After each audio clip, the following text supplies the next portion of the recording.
أستغفر الله ربي من كل ذنب وأتوب إليه لا حول ولا قوة إلا بالله العلي العظيم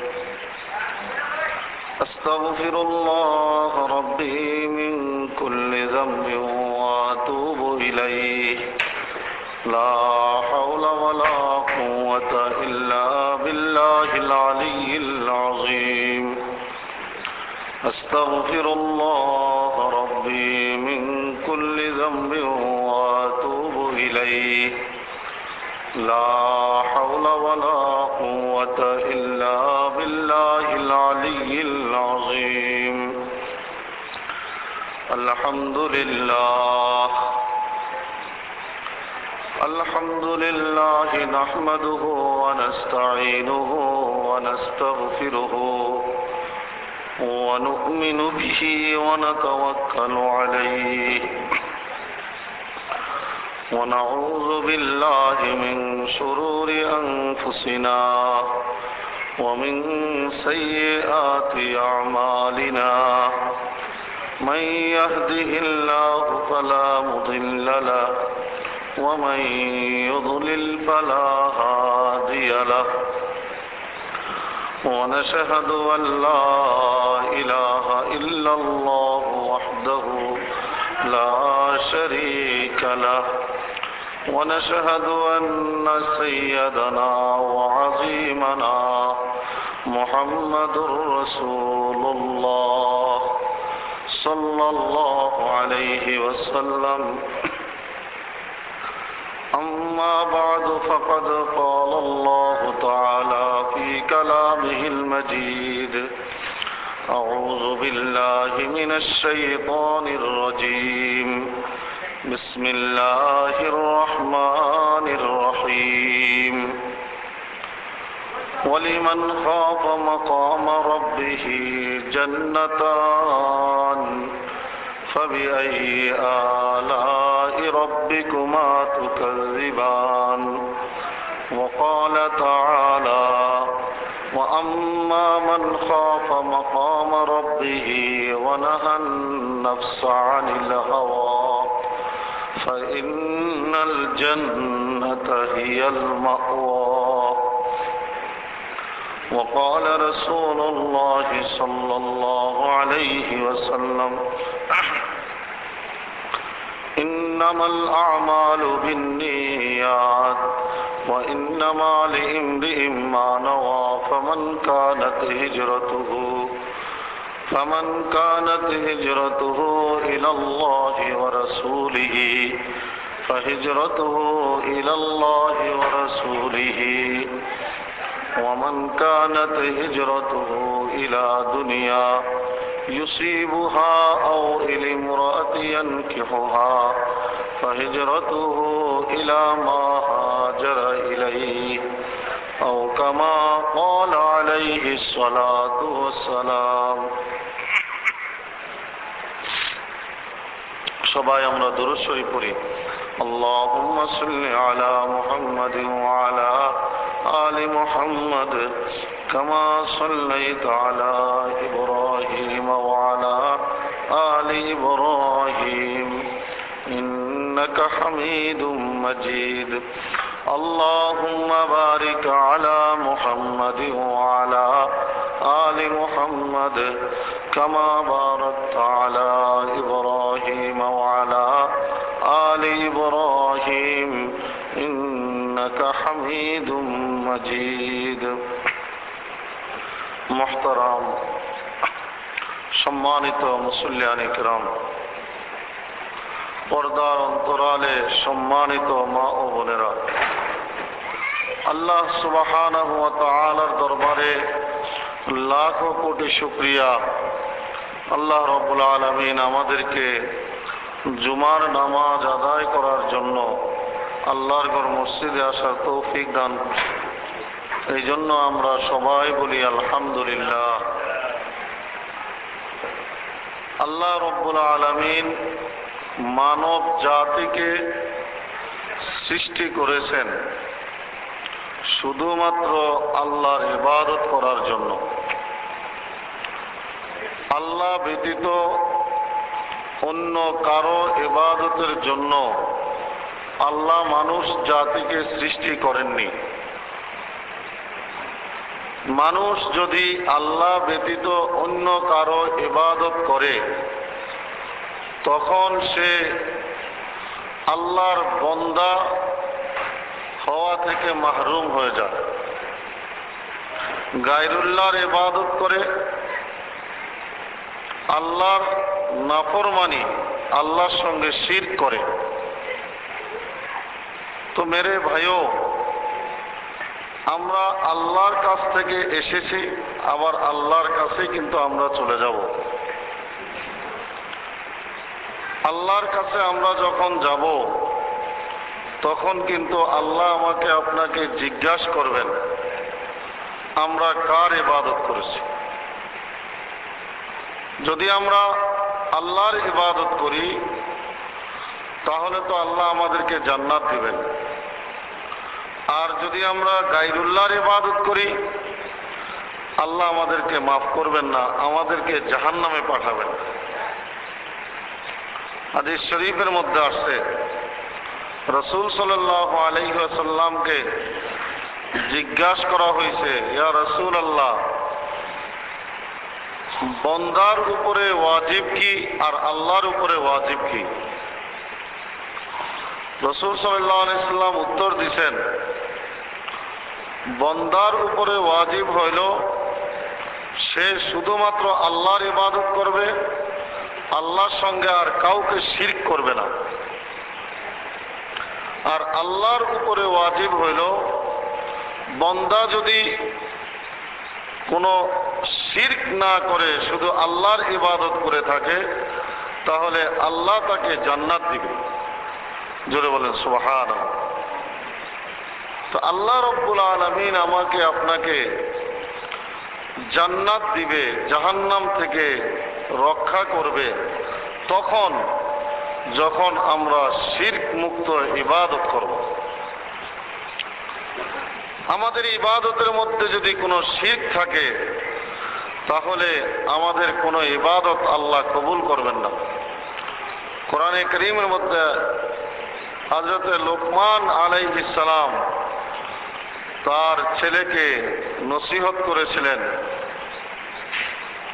যে ইয়া বুনাইয়া লা তুশরিক বিল্লাহ, হে বৎস তুমি আল্লাহর সঙ্গে শিরক করো না। ইন্না শিরকা লাযুলমুন আযীম, নিশ্চয় শিরক হইল সবচাইতে বড় জুলুম। আর আল্লাহ রাব্বুল আলামিন কখনোই শিরকের গুনাহ মাফ করবেন না। ইন্নাল্লাহা লা ইয়াগফিরু আন ইউশরাকা বিহি, আল্লাহ কখনোই ক্ষমা করবে না কেউ যদি আল্লাহর সঙ্গে শিরক করে থাকে। ওয়ায়াগফিরু মা দুনা যালিকা লিমান ইয়াশা, শিরক ব্যতীত আর যদি কোনো গুনাহ কেউ করে থাকে আল্লাহ ইচ্ছা করলে তাকে মাফ করে দিতে পারে। শিরকের গুনাহ আল্লাহ মাফ করবে না।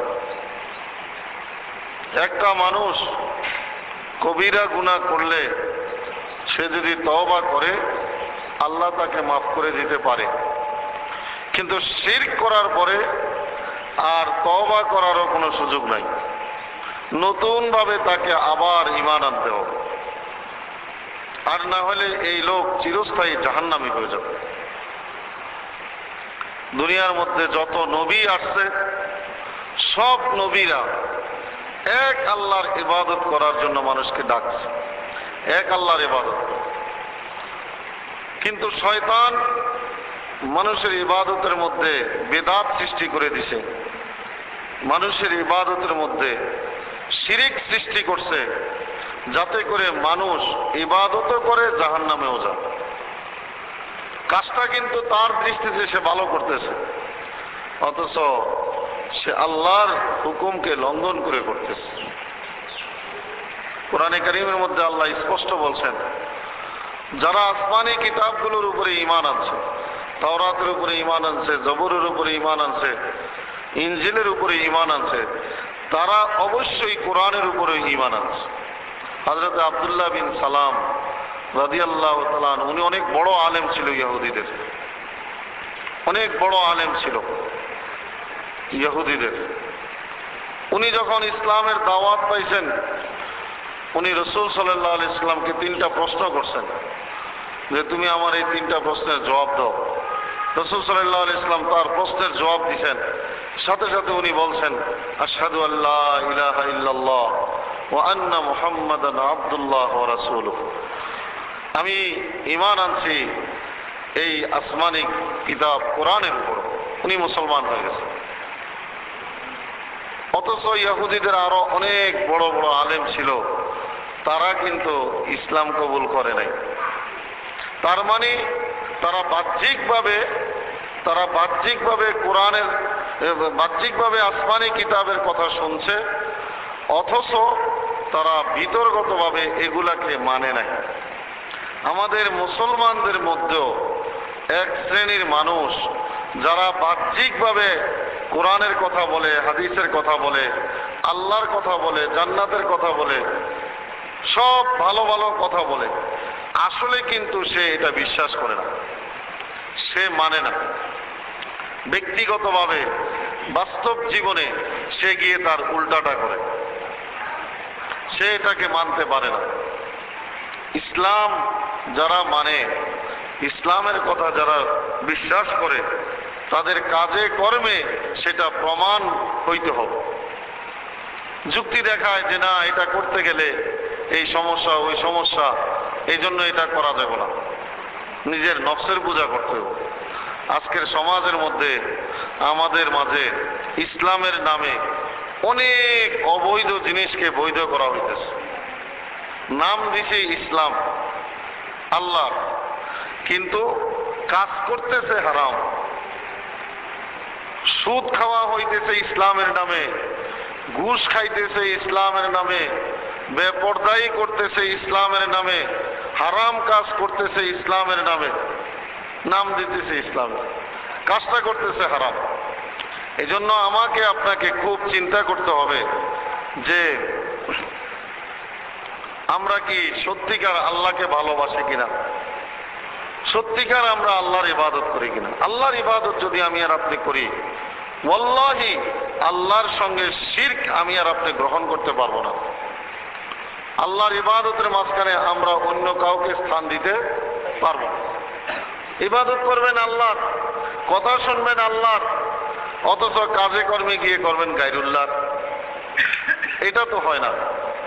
এটা করতে গেলেই মানুষ ঈমান থেকে সরে যায়, মানুষ আল্লাহর প্রিয় বান্দা হওয়া থেকে দূরে সরে যায়। মেরে মোহতারাম ভাইও, রাসূল সাল্লাল্লাহু আলাইহি ওয়াসাল্লাম যখন মক্কায় মানুষকে ইসলামের দাওয়াত দিতেছিলেন, মক্কার লোকেরা তখন দুনিয়ার অশ্লীল কাজের মধ্যে লিপ্ত ছিল। কিরকম অশ্লীল কাজ করতো তারা? তাদের জীবন্ত মেয়েদেরকে তারা মাটির নিচে মাটি দিয়ে ফেলে, জীবন্ত মেয়েকে মাটি দিয়ে ফেলে, নারীদেরকে, মহিলাদেরকে তারা বাজারে বিক্রি করত, বাজারে বিক্রি করত। তাদের কোনো মূল্য সমাজের মধ্যে ছিল না। তারা জুয়া খেলা, মদ খাওয়া, এগুলা তাদের নিত্য অভ্যাস ছিল। প্রত্যেকটা কাজের মধ্যে জুয়া ছিল, প্রত্যেকটা কাজে। এটা লটারির মতো একটা না একটা জুয়ার শুরুতে তারা এটা প্রকাশ করত। কোনো কিছু বেচা বিক্রি করতো তারা জুয়ার সিস্টেমে করত, কোনো কিছু কোনো আনুষ্ঠানিকতার মধ্যেও তারা জুয়া করত। তারপরে তাদের খাবার দাবারের মধ্যে জুয়া, মদ, এগুলা তাদের নিত্য অভ্যাস ছিল। আজকের সমাজেও কিন্তু এগুলা শুরু হয়েছে। কয়দিন পর পর দেখেন না লটারি ছাড়ে। আর আমাদের দেশে কিছু মানুষ মনে করে এই লটারি ধরলে বুঝি অনেক সোয়াব হয়। এক রাত্রের মধ্যে কি কয় 30 লক্ষ টাকা সে পাইয়া দেব, একটা ফ্ল্যাট বাড়ি পাইয়া দেব, এই লোভে সমানে লটারি ধরে। এই লটারি ধরা, বাজি ধরা, এগুলা হারাম, এগুলা হারাম। কোনো মুসলিম এই হারাম কাজ করতে পারে না। লটারি ধরা, 10 টাকা যে আপনি দিয়া লটারিটা ধরলেন, এই 10 টাকা আপনি কোন পথে ব্যয় করলেন? আল্লাহ যদি জিজ্ঞাসা করে কোন পথে তুমি 10 টাকা ব্যয় করছো, কথা বলছেন না, তখন দেখা যাবে আমি একটা লটারি কিনছি। এই লটারিতে সে 30 লাখ টাকার লোভে 10 টাকা ব্যয় করছে, যদি লাইগা যায় এই আশায় 10 টাকা লাগাইছে। ভাইও, এরকম রাতারাতি 30 লাখ টাকা পাওয়ার বৈধতা আল্লাহ তাআলা আমাকে আপনাকে দেয় নাই। এটা হারাম করছে, এটা জুয়া। জুয়া আল্লাহ হারাম করছে। ইন্নামাল খামরু ওয়াল মাইসির, আল্লাহ তাআলা নিশ্চয়ই মদ এবং জুয়া বলছে। এই ওয়াল আনসাব ওয়াল আজলাম রিজজুম মিন আমালিশ শাইতান, আনসাব আজলাম এগুলা জুয়ার এক একটা ধরন। তো আমাদের দেশেও এরকম লটারির শুরুতে জুয়া আসে, বুঝাইছি। তারপরে বিভিন্ন পণ্যের মধ্যে দেখবেন অনেক সময় বড় বড় আকারে আঁকায় লটারি ছাড়ে। তো পণ্যের দ্রব্যের লটারি, যদি কোনো পণ্য আপনি কিনেন আর ওটা ঘষার পরে আপনি কোনো একটা মাল পায়ে দেন, এটা জায়েজ আছে। এটা কি আছে?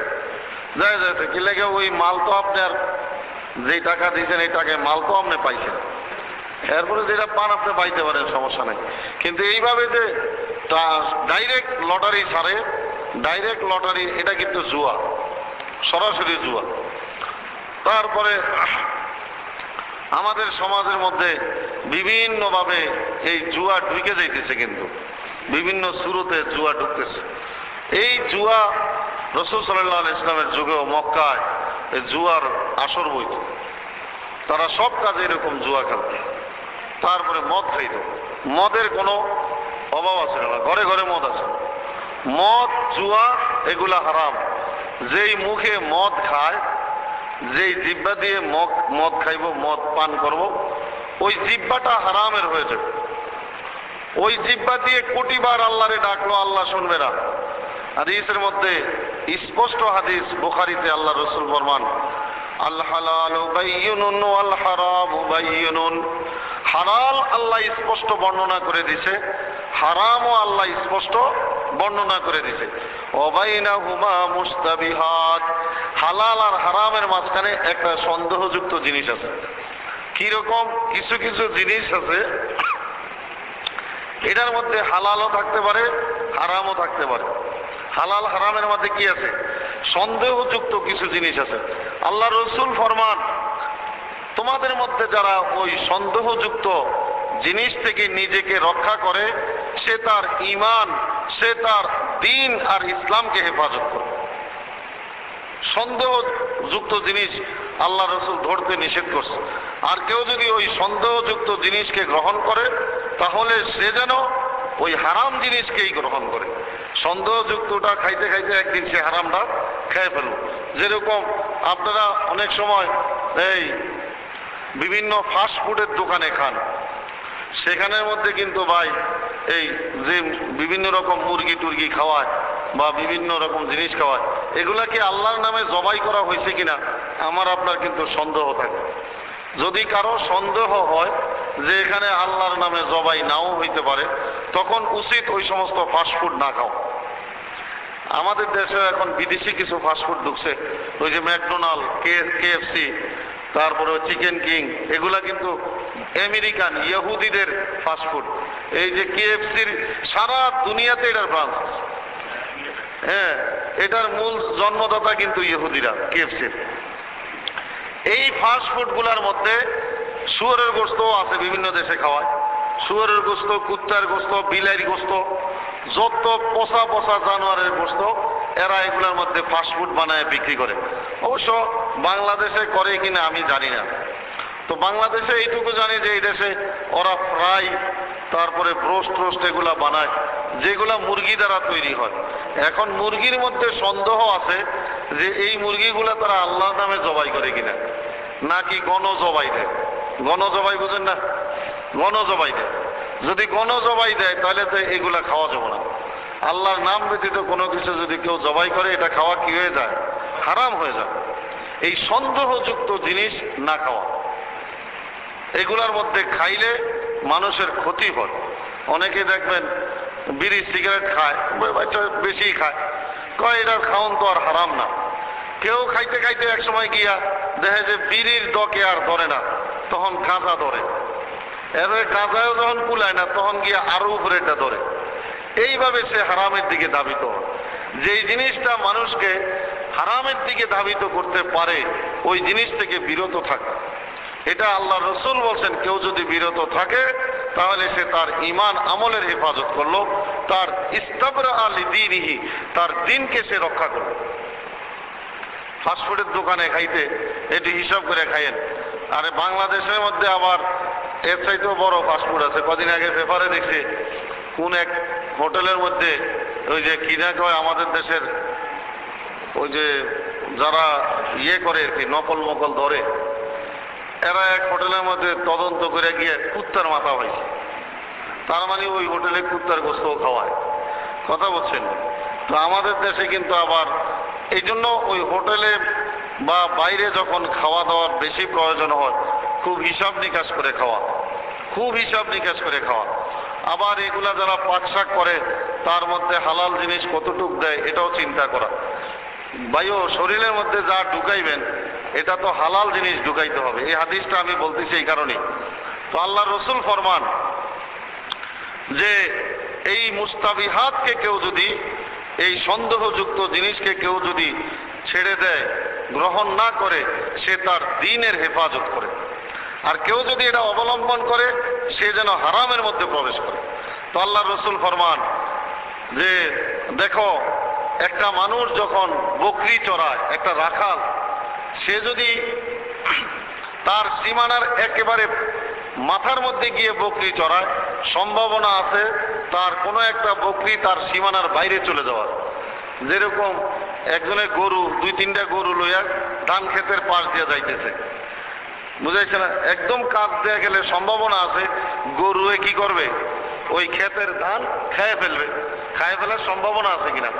তো আল্লাহ রসুল ফরমান এটা যেরকম সম্ভব, ঠিক তোমরা যদি ওই হারামের পাশ দিয়ে হাঁটো তাহলে তোমরাও এরকম হারামের মধ্যে পড়ে যাওয়ার কি আছে, সম্ভাবনা আছে।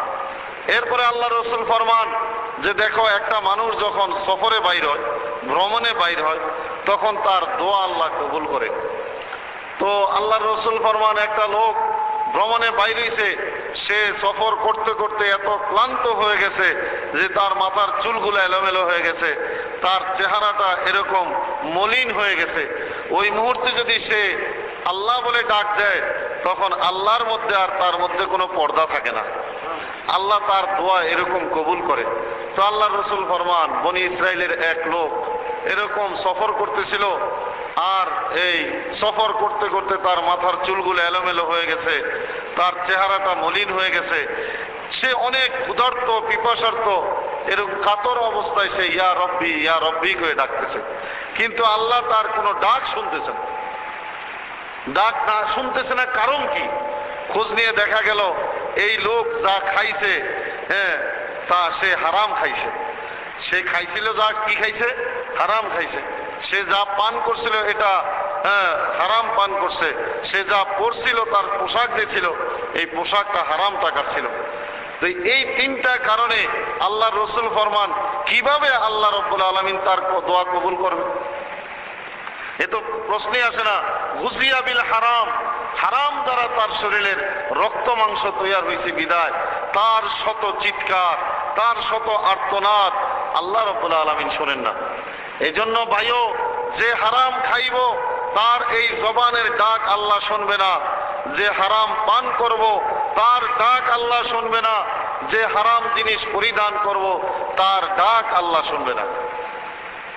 এই জন্য খাওয়া দাওয়া করার ক্ষেত্রে একটু হিসাব করে খাওয়া, যে এই লোক হালাল কামাই করতেছে কিনা, বা আমি আমার হালাল জিনিসটা খাইতেছি কিনা।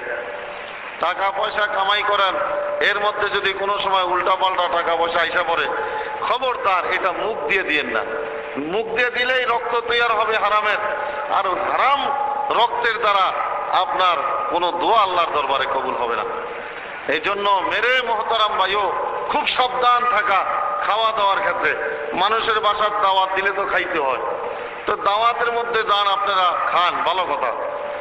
যে যত বড় লোক তার দাওয়াতের মধ্যে কদরও খুব বেশি, কিন্তু একটু চিন্তা করেন যে আমার দাওয়াত দিছে উনি কয় টাকা হালাল কামাই করে আর কয় টাকা হারাম কামাই করে। দাওয়াত দিয়ে নিয়ে যদি আপনাকে তার হারামের টাকা খাওয়ায় দেয় তাহলে তো আপনার ভিতরে হারাম ঢুকে গেল। আর আপনি যাচাই না করে খাওয়ার কারণে আপনার রক্ত মাংস হারাম হয়ে গেল। যাচাই করা যে আমাকে যে এই লোক দাওয়াত দিছে সে হালাল টাকা উপার্জন করে কিনা, সে হালাল জিনিস আমাকে খাওয়াবে কিনা, এটা যাচাই করবেন। আবার অনেকে মনে করেন যাচাই করতে গেলে তো এর লগে আমার সম্পর্ক খারাপ হয়ে যাবে।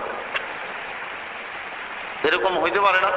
যদি এরকম মনে হয় তাহলে আপনি তার দাওয়াতে উপস্থিত হইয়েন, কিন্তু মুখ দিয়ে কোনো কিছু ঢুকায়েন না। কথা বলছেন না? খাইয়েন না কিছু। সামাজিকতা রক্ষার জন্য হয়তো আপনি যান, কিন্তু খাওয়ার ক্ষেত্রে হয়তো একটু সাদা পানি খাইয়েন। কেন? এই পানিটা আল্লাহ রাব্বুল আলামিন আমাকে আপনাকে হালালভাবে নেওয়ার সুযোগ দিয়েছে। বুঝেছে না? এই আপনি ওই কলের একটু টিউবওয়েলের পানি, পরিষ্কার পানি খাইয়া আমার শরীরটা ভালো না ভাই, আমি আর খাইতে পারতেছি না, এই কথা বলে আইসে পড়েন শরীর তো আসলেও ভালো না। বলে ওদের একটা মিথ্যা কথা কমু, শরীর তো আসলেও ভালো না। উনি আপনাকে দাওয়াত দিতে, অথচ উনি কামাই করতেছে হারাম হারাম উপার্জন দিয়ে আপনাকে খানা সারতেছে। তো আপনার এগুলা দেখে অন্তরটা খারাপ হয়ে গেছে না? তো এই খারাপ হয়ে গেলে তো মানুষের শরীর অসুস্থ হয়ে যায়। অতএব এই হারাম থেকে বাঁচে থাকবেন।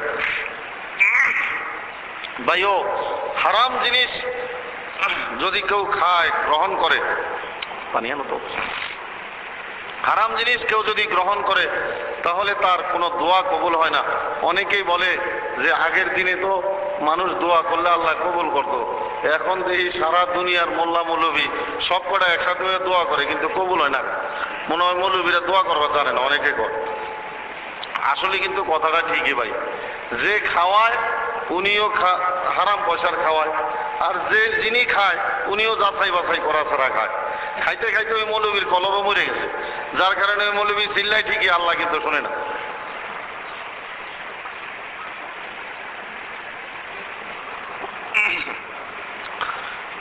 আমাদের দেশে এই হালাল হারামের তমিজ না থাকার কারণে এই দেশের মধ্যে আলেম ওলামাদের দোয়াও কবুল হয় না। এটা হচ্ছে ভাই বাস্তব কথা। আপনারা একটু রাগ হইলে আমার কিছু আসা যায় না, এই কারণে আমি যেটা কমু ভাই একের পরিষ্কার কথা। হুজুর করে আপনারা বড় বড় মনে করে দাওয়াত না নিয়ে সুদের টেয়ারি খাওয়ান, দিনটা বইরা ঘুষের টেয়ারি দিয়ে দাওয়াত খাওয়ান। মুরগির রানেরটা দিলে মৌলবী তো ওই রান দেখে আর লোক খামাই পারে না, জিজ্ঞেস করেন এটা হালাল হয়েছেন না হারাম হয়েছেন, খাইয়া হাঁকে আইতে যায়। তারপরে কি হয়, ওই মৌলবীর কলব শেষ। মানে এই মৌলবী সারাদিনে আপনার লেগে দোয়া করলে কোন দোয়া কবুল হইব? কোনোদিনও কবুল হবে না। অতএব ভাইও, এই খাওয়া দাওয়া এগুলার ক্ষেত্রে হালাল জিনিস আপনারা বেশি অবলম্বন করার চেষ্টা করবেন, হালাল জিনিস খাইতে চেষ্টা করবেন। 2 নম্বর হইল দোয়া দায়ের জন্য মৌলবীকে হইছে আইটা লাভ নাই, যে আমার লাগে আমার হুজুরে দোয়া করলে মনে হয় আমি জান্নাতে যাবো গা।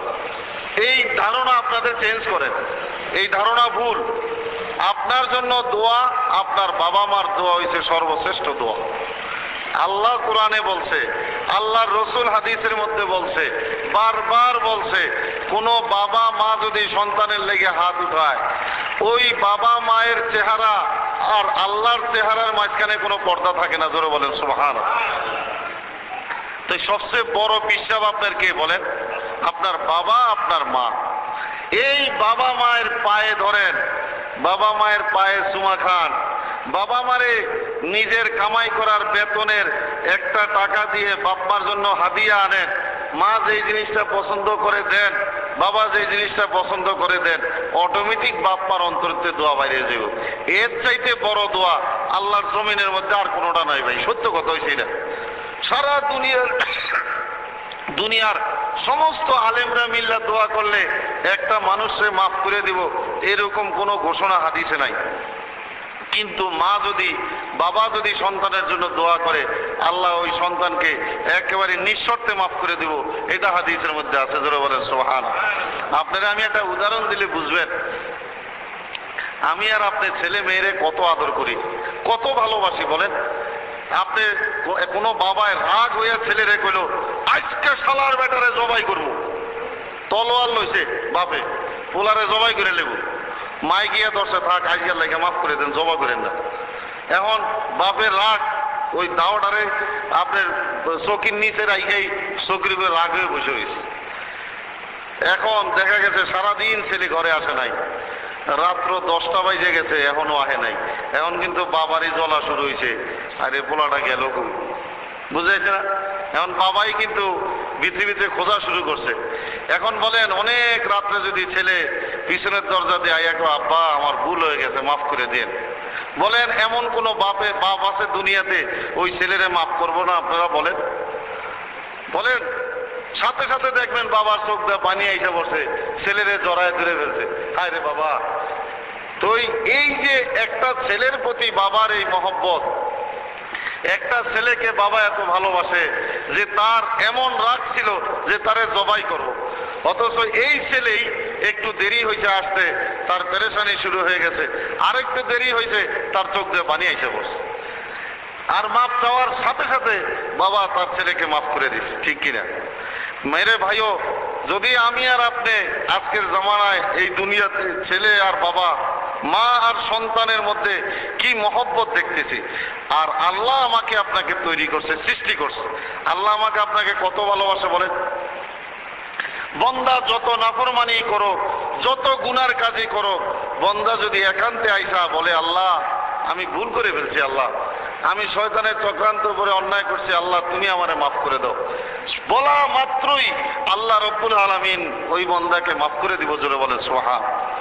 এই জন্য ভাইও, আল্লাহ যেইভাবে আমাকে আপনাকে ক্ষমা চাইতে বলছে, আল্লাহ আমাকে আপনাকে যেইভাবে আল্লাহর কাছে মাফ চাইতে বলছে, আমরা এই জিনিসটাকে গ্রহণ করি, এই জিনিসটাকে আমরা অবলম্বন করি। আপনার বাবা মা দুনিয়াতে নাই, আপনার ছেলে মেয়ে আছে।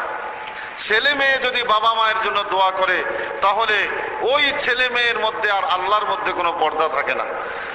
বাবা মরে গেছে, মা মরে গেছে, সন্তান যদি হাত উঠায় আর চোখের পানি ফালায় যে আল্লাহ আমার আব্বা আম্মারে মাফ করে দাও, আল্লাহ রব্বুল আলামিন ওই বাবা মাকে নিঃশর্ত মাফ করে দিবেন, যেটা বলেন সুবহান। এই জন্য ভাইও, আল্লাহ রব্বুল আলামিনের সন্তুষ্টি আমাদের কামনা করতে হবে। জবান দিয়ে আমরা যা গ্রহণ করব, মুখ দিয়া হালাল জিনিসটা গ্রহণ করব, হারাম কোনোদিন স্পর্শ করব না। হালাল জিনিস খাইলে হালাল রক্ত মাংস হবে, আর ওই মুখ দিয়ে আল্লাহকে ডাক দিলে আল্লাহ সাথে সাথে কবুল করবে। আমি আর আপনি আজকের সমাজে, আজকের দিনে এই সমাজের মধ্যে ভাই, আমাদের আত্মীয় স্বজন, বন্ধু বান্ধব সবাই এখন একটু মডার্ন হয়ে গেছে। আল্লাহ রসুল বলছে হাদিসের মধ্যে, সাইয়াতি আলান নাসে জামান, আমার উম্মতের উপরে অচিরে একটা সময় আসতেছে যে লা ইউবালি, মানুষ কোনো পরোয়া করবে না হালাল এবং হারামের।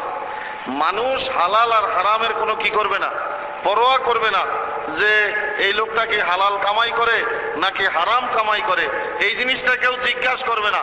জিজ্ঞাসা করবে এই লোকের কতগুলা টাকা আছে, এই লোক কত বড় লোক, এটা দেখবো। কিন্তু তার কামাই রুজি কিভাবে সে করে, সে কিভাবে বড় লোক হইল, কিভাবে সে কোটিপতি হইল, এটা কেউ দেখবো না।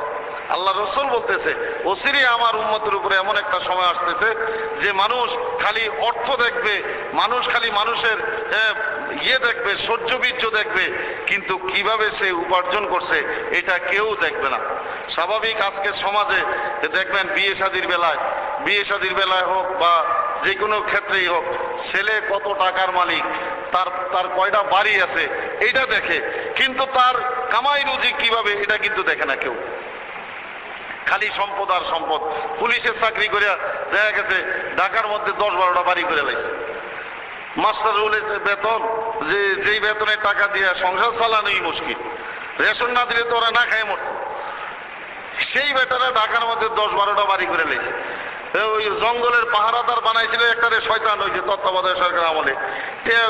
জঙ্গলের গাছ গাউল গাইতে হিতে টাকার রাহনের জায়গা নাই, পরে বালিটির ভিতরে টাকা ঢুকাইছে, কারবারটা দেয় বালিশের মধ্যে টাকা ঢুকেছে, ভাই দেখেন না এই পত্রিকায়।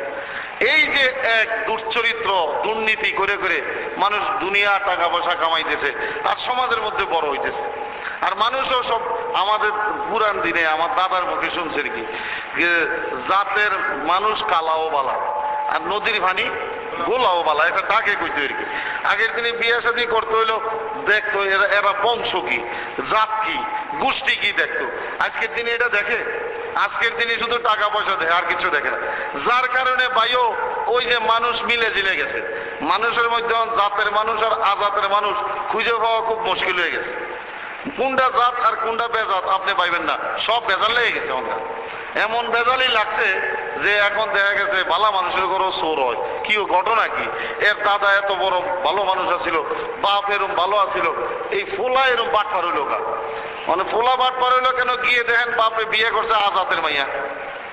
কথা বুঝেন নাই? এখন এই জাতে আর আজাতে মিললে কি হয়? কুজাত বাইর হয় না একটা। এই কুজাতে দেশ ঘুরে গেছে ভাই। ভালো মানুষের ঘরে সন্ত্রাসী হইতেছে, ভালো মানুষের ঘরে চোর ডাকাইত হইতেছে, ভালো মানুষের ঘরে এরকম আজে বাজে ছেলে মেয়ের জন্ম হইতেছে। কেন হইতেছে? এই জাত কুজাত নাটকানের কারণে। যাদেরকে সমাজের মধ্যে এমনও মানুষ ছিল যাদেরকে উচ্চ বংশের লোকেরা সামনে বসতে দিত না, এই সমস্ত মানুষের দেখা গেছে ওই মাইয়া লয়ে ওই বড় মানুষের পোলা ভাইয়ে গেছে। কি আমগো সমাজে হইতেছে কিনা এগুলা? এই জিনিসগুলার কারণে, এই জিনিসগুলার তমিজ না থাকার কারণে আজকের সমাজ, আজকের জাতি এইভাবে পথভ্রষ্ট হয়ে গেছে। মেরে মোহতারাম ভাইও, আমার বলার মাকসাদ হলো এইটা যে আমরা মুসলিম, আমরা মুসলিম, এটা মনে রাখতে হবে। আমরা মুসলিম, আমরা আল্লাহকে বিশ্বাস করি, আমরা মুহাম্মদুর রাসূলুল্লাহ সাল্লাল্লাহু আলাইহি ওয়াসাল্লামের উম্মত।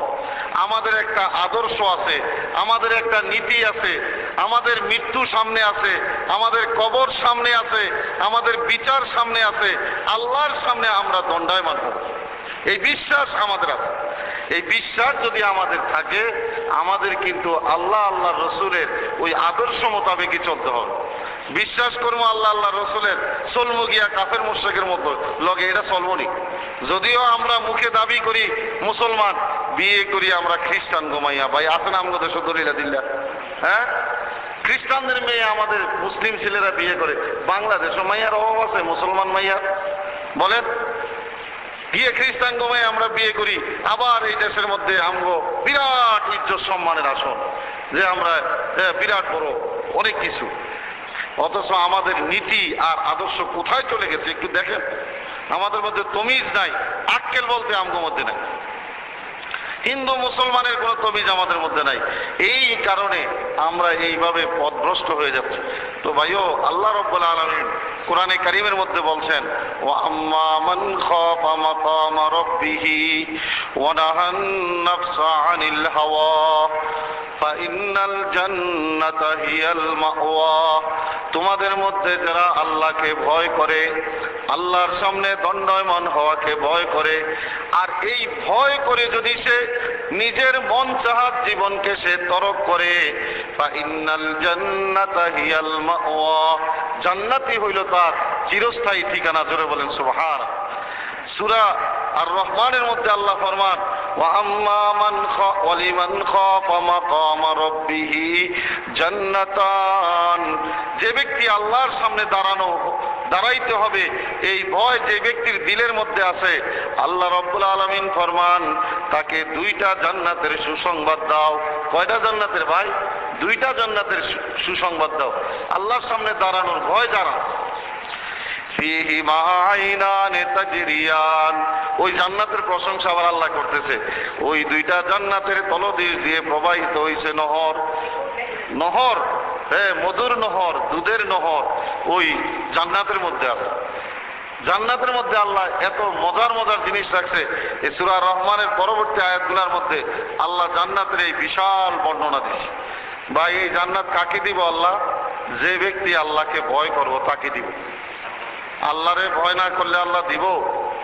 আল্লাহকে ভয় না করলে আল্লাহ দিবে না। আল্লাহকে ভয় করতে হবে। অন্য আপনি কইলেন যে ঠিক আছে আমি তো আল্লাহরে ভয় করি। আল্লাহরে যে ভয় করি এটা কি মুখে না অন্তরে? আমার মুখেও ভয় থাকতে হবে, দিলের মধ্যেও ভয় থাকতে হবে। মুখে ভয় করি আল্লাহরে, দিলে দিলে ভয় করি পুলিশে, ওই বলি। হ্যাঁ, দিলের মধ্যে পুলিশের ভয় আর মুখের মধ্যে আল্লাহর ভয় হবে? বলে পুলিশের ভয় মানি, ওই যে মটর খাইতে গেলে বা জুয়াটা খেলতে গেলে পুলিশরা দৌড়াইব, আল্লাহ তো দৌড়াইব না। ডরায় কারে? পুলিশে। আর যদি আল্লাহকে ভয় করতো, সে কোনোদিন এটা স্পর্শই করতো না।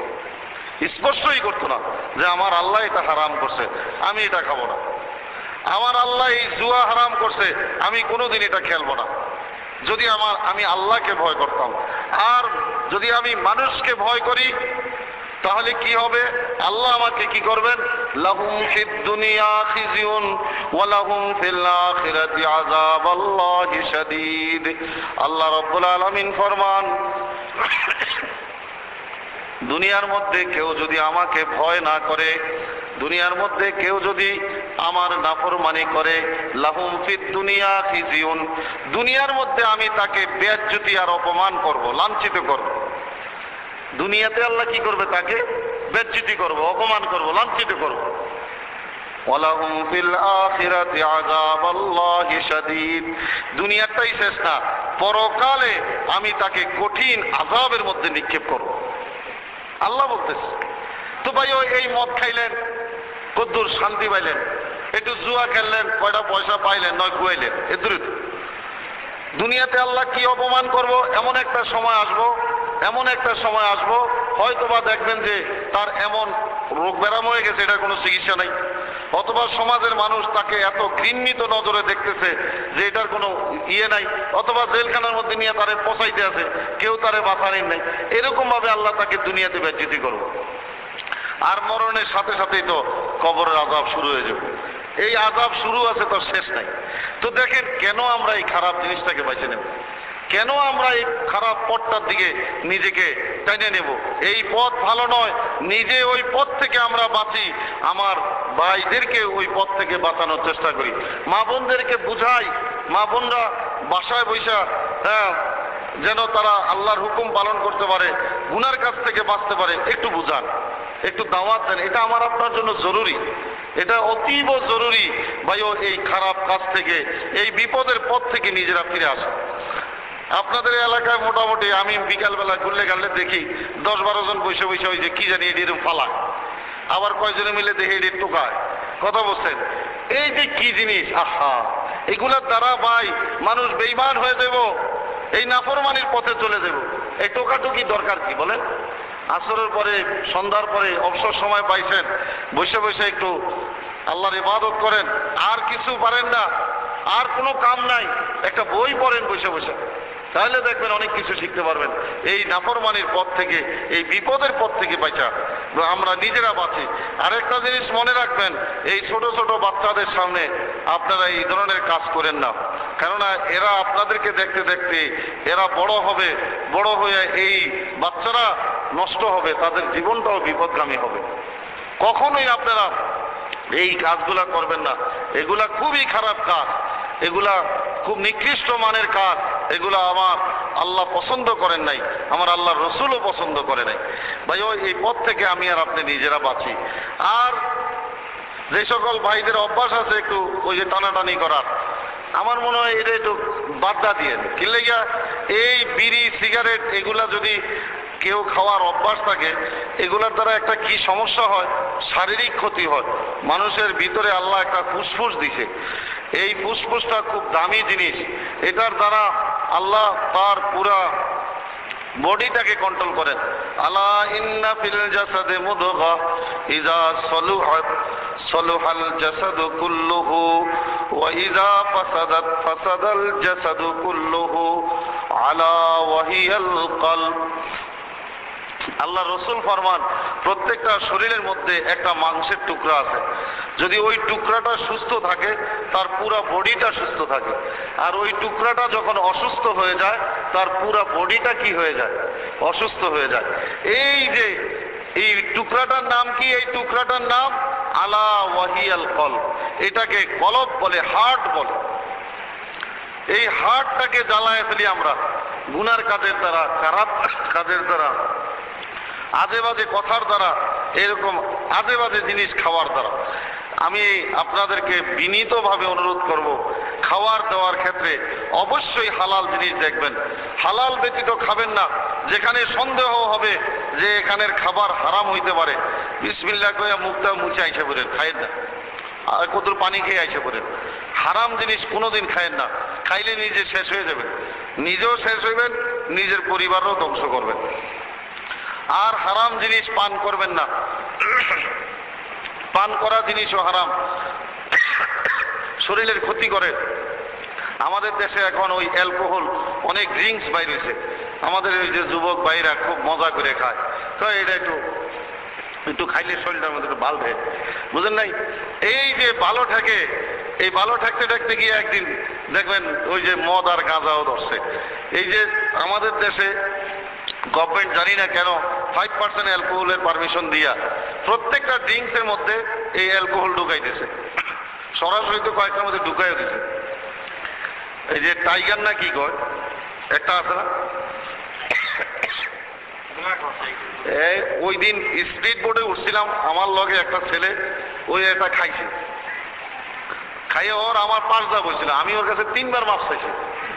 ভাই ওর মুখের থেকে বাথরুমের ময়লারও এত দুর্গন্ধ না, যে গন্ধ বাইরে ছিল, আল্লাহু আকবার, আমার পেট খুলে আমি নদীর তলা, নদীর মাঝখানে এসে আমি মাথা ঘুরে নিয়ে শুরু হয়ে গেছিল আমার। আমি এই সুরও মাইসে পয়সা দিয়ে খাইনি। আরে কবিস তোর মুখের থেকে কি গন্ধ বাইরেছে তুই দেখ, এত বিশ্রী গন্ধর মুখটা বাইরেলো ওটা খাওয়ার পরে। আমি খাই মানে ঘুমিয়ে টুমিয়ে আমার মাথা ঘুরে ঘুরে শুরু করে দিয়েছিল। ওরে একে তো গরম, গরমে অস্থির লাগতেছে, আর একে তো নদীর মাঝখানো, পদ্মা নদীর মাঝখানো, সি বোর্ডের মধ্যে কোন কেমন ওর মধ্যে ও এটা খাইছে। আর এই যে বিশ্রী গন্ধে একেবারে যে কটা মানুষ আছিল, আমার লোক আরো 2-3টা মুরব্বী আছিল, জন্মের বকা বাধ্য করছে ছেলেটারে। ও মুরব্বীগুলোরও খুব কষ্ট হয়েছে। ভাই কেন আমরা এত সুন্দর মুখটা আল্লাহ একটা জিহ্বা দিছে, বলেন এই জিহ্বাটা আপনি কত কোটি টাকা দিয়ে কিনতে পারবেন বলেন? কোনো বাজারে পাইবেন এই জিহ্বা কিনতে? এই জিহ্বাটা দিছে কে? আমার আল্লাহ দিছে। এটা ভালো জিনিস খাওয়ার লাগিয়ে জিহ্বাটা দিছে। এই দুর্গন্ধযুক্ত জিনিস খাওয়ার কোনো দরকার আছে বলেন? এই খারাপ জিনিস খাইয়া মুখটারে এই ডাস্টবিন বানানোর কোনো দরকার আছে? যেটা খাইলে মুখ দুর্গন্ধ হয়ে যায়, আশেপাশে মানুষের কষ্ট হয়, আপনি কেন এটা দিবেন আমাকে বলেন? এই হারাম জিনিস ভাই আমরা সকলেই পরিহার করি, বর্জন করি। আল্লাহ তাআলা যেন আমাদের মুখ দিয়ে কোনো সময় হারাম জিনিস না নেয়। সবাই বলেন আমিন। সুবহানাকাল্লাহুম্মা ওয়া বিহামদিকা আশহাদু আল্লা ইলাহা ইল্লা আনতা আস্তাগফিরুকা ওয়া আতুবু ইলাইক। ভাই যারা সুন্নাত পড়েন না আপনারা পড়ে নেন।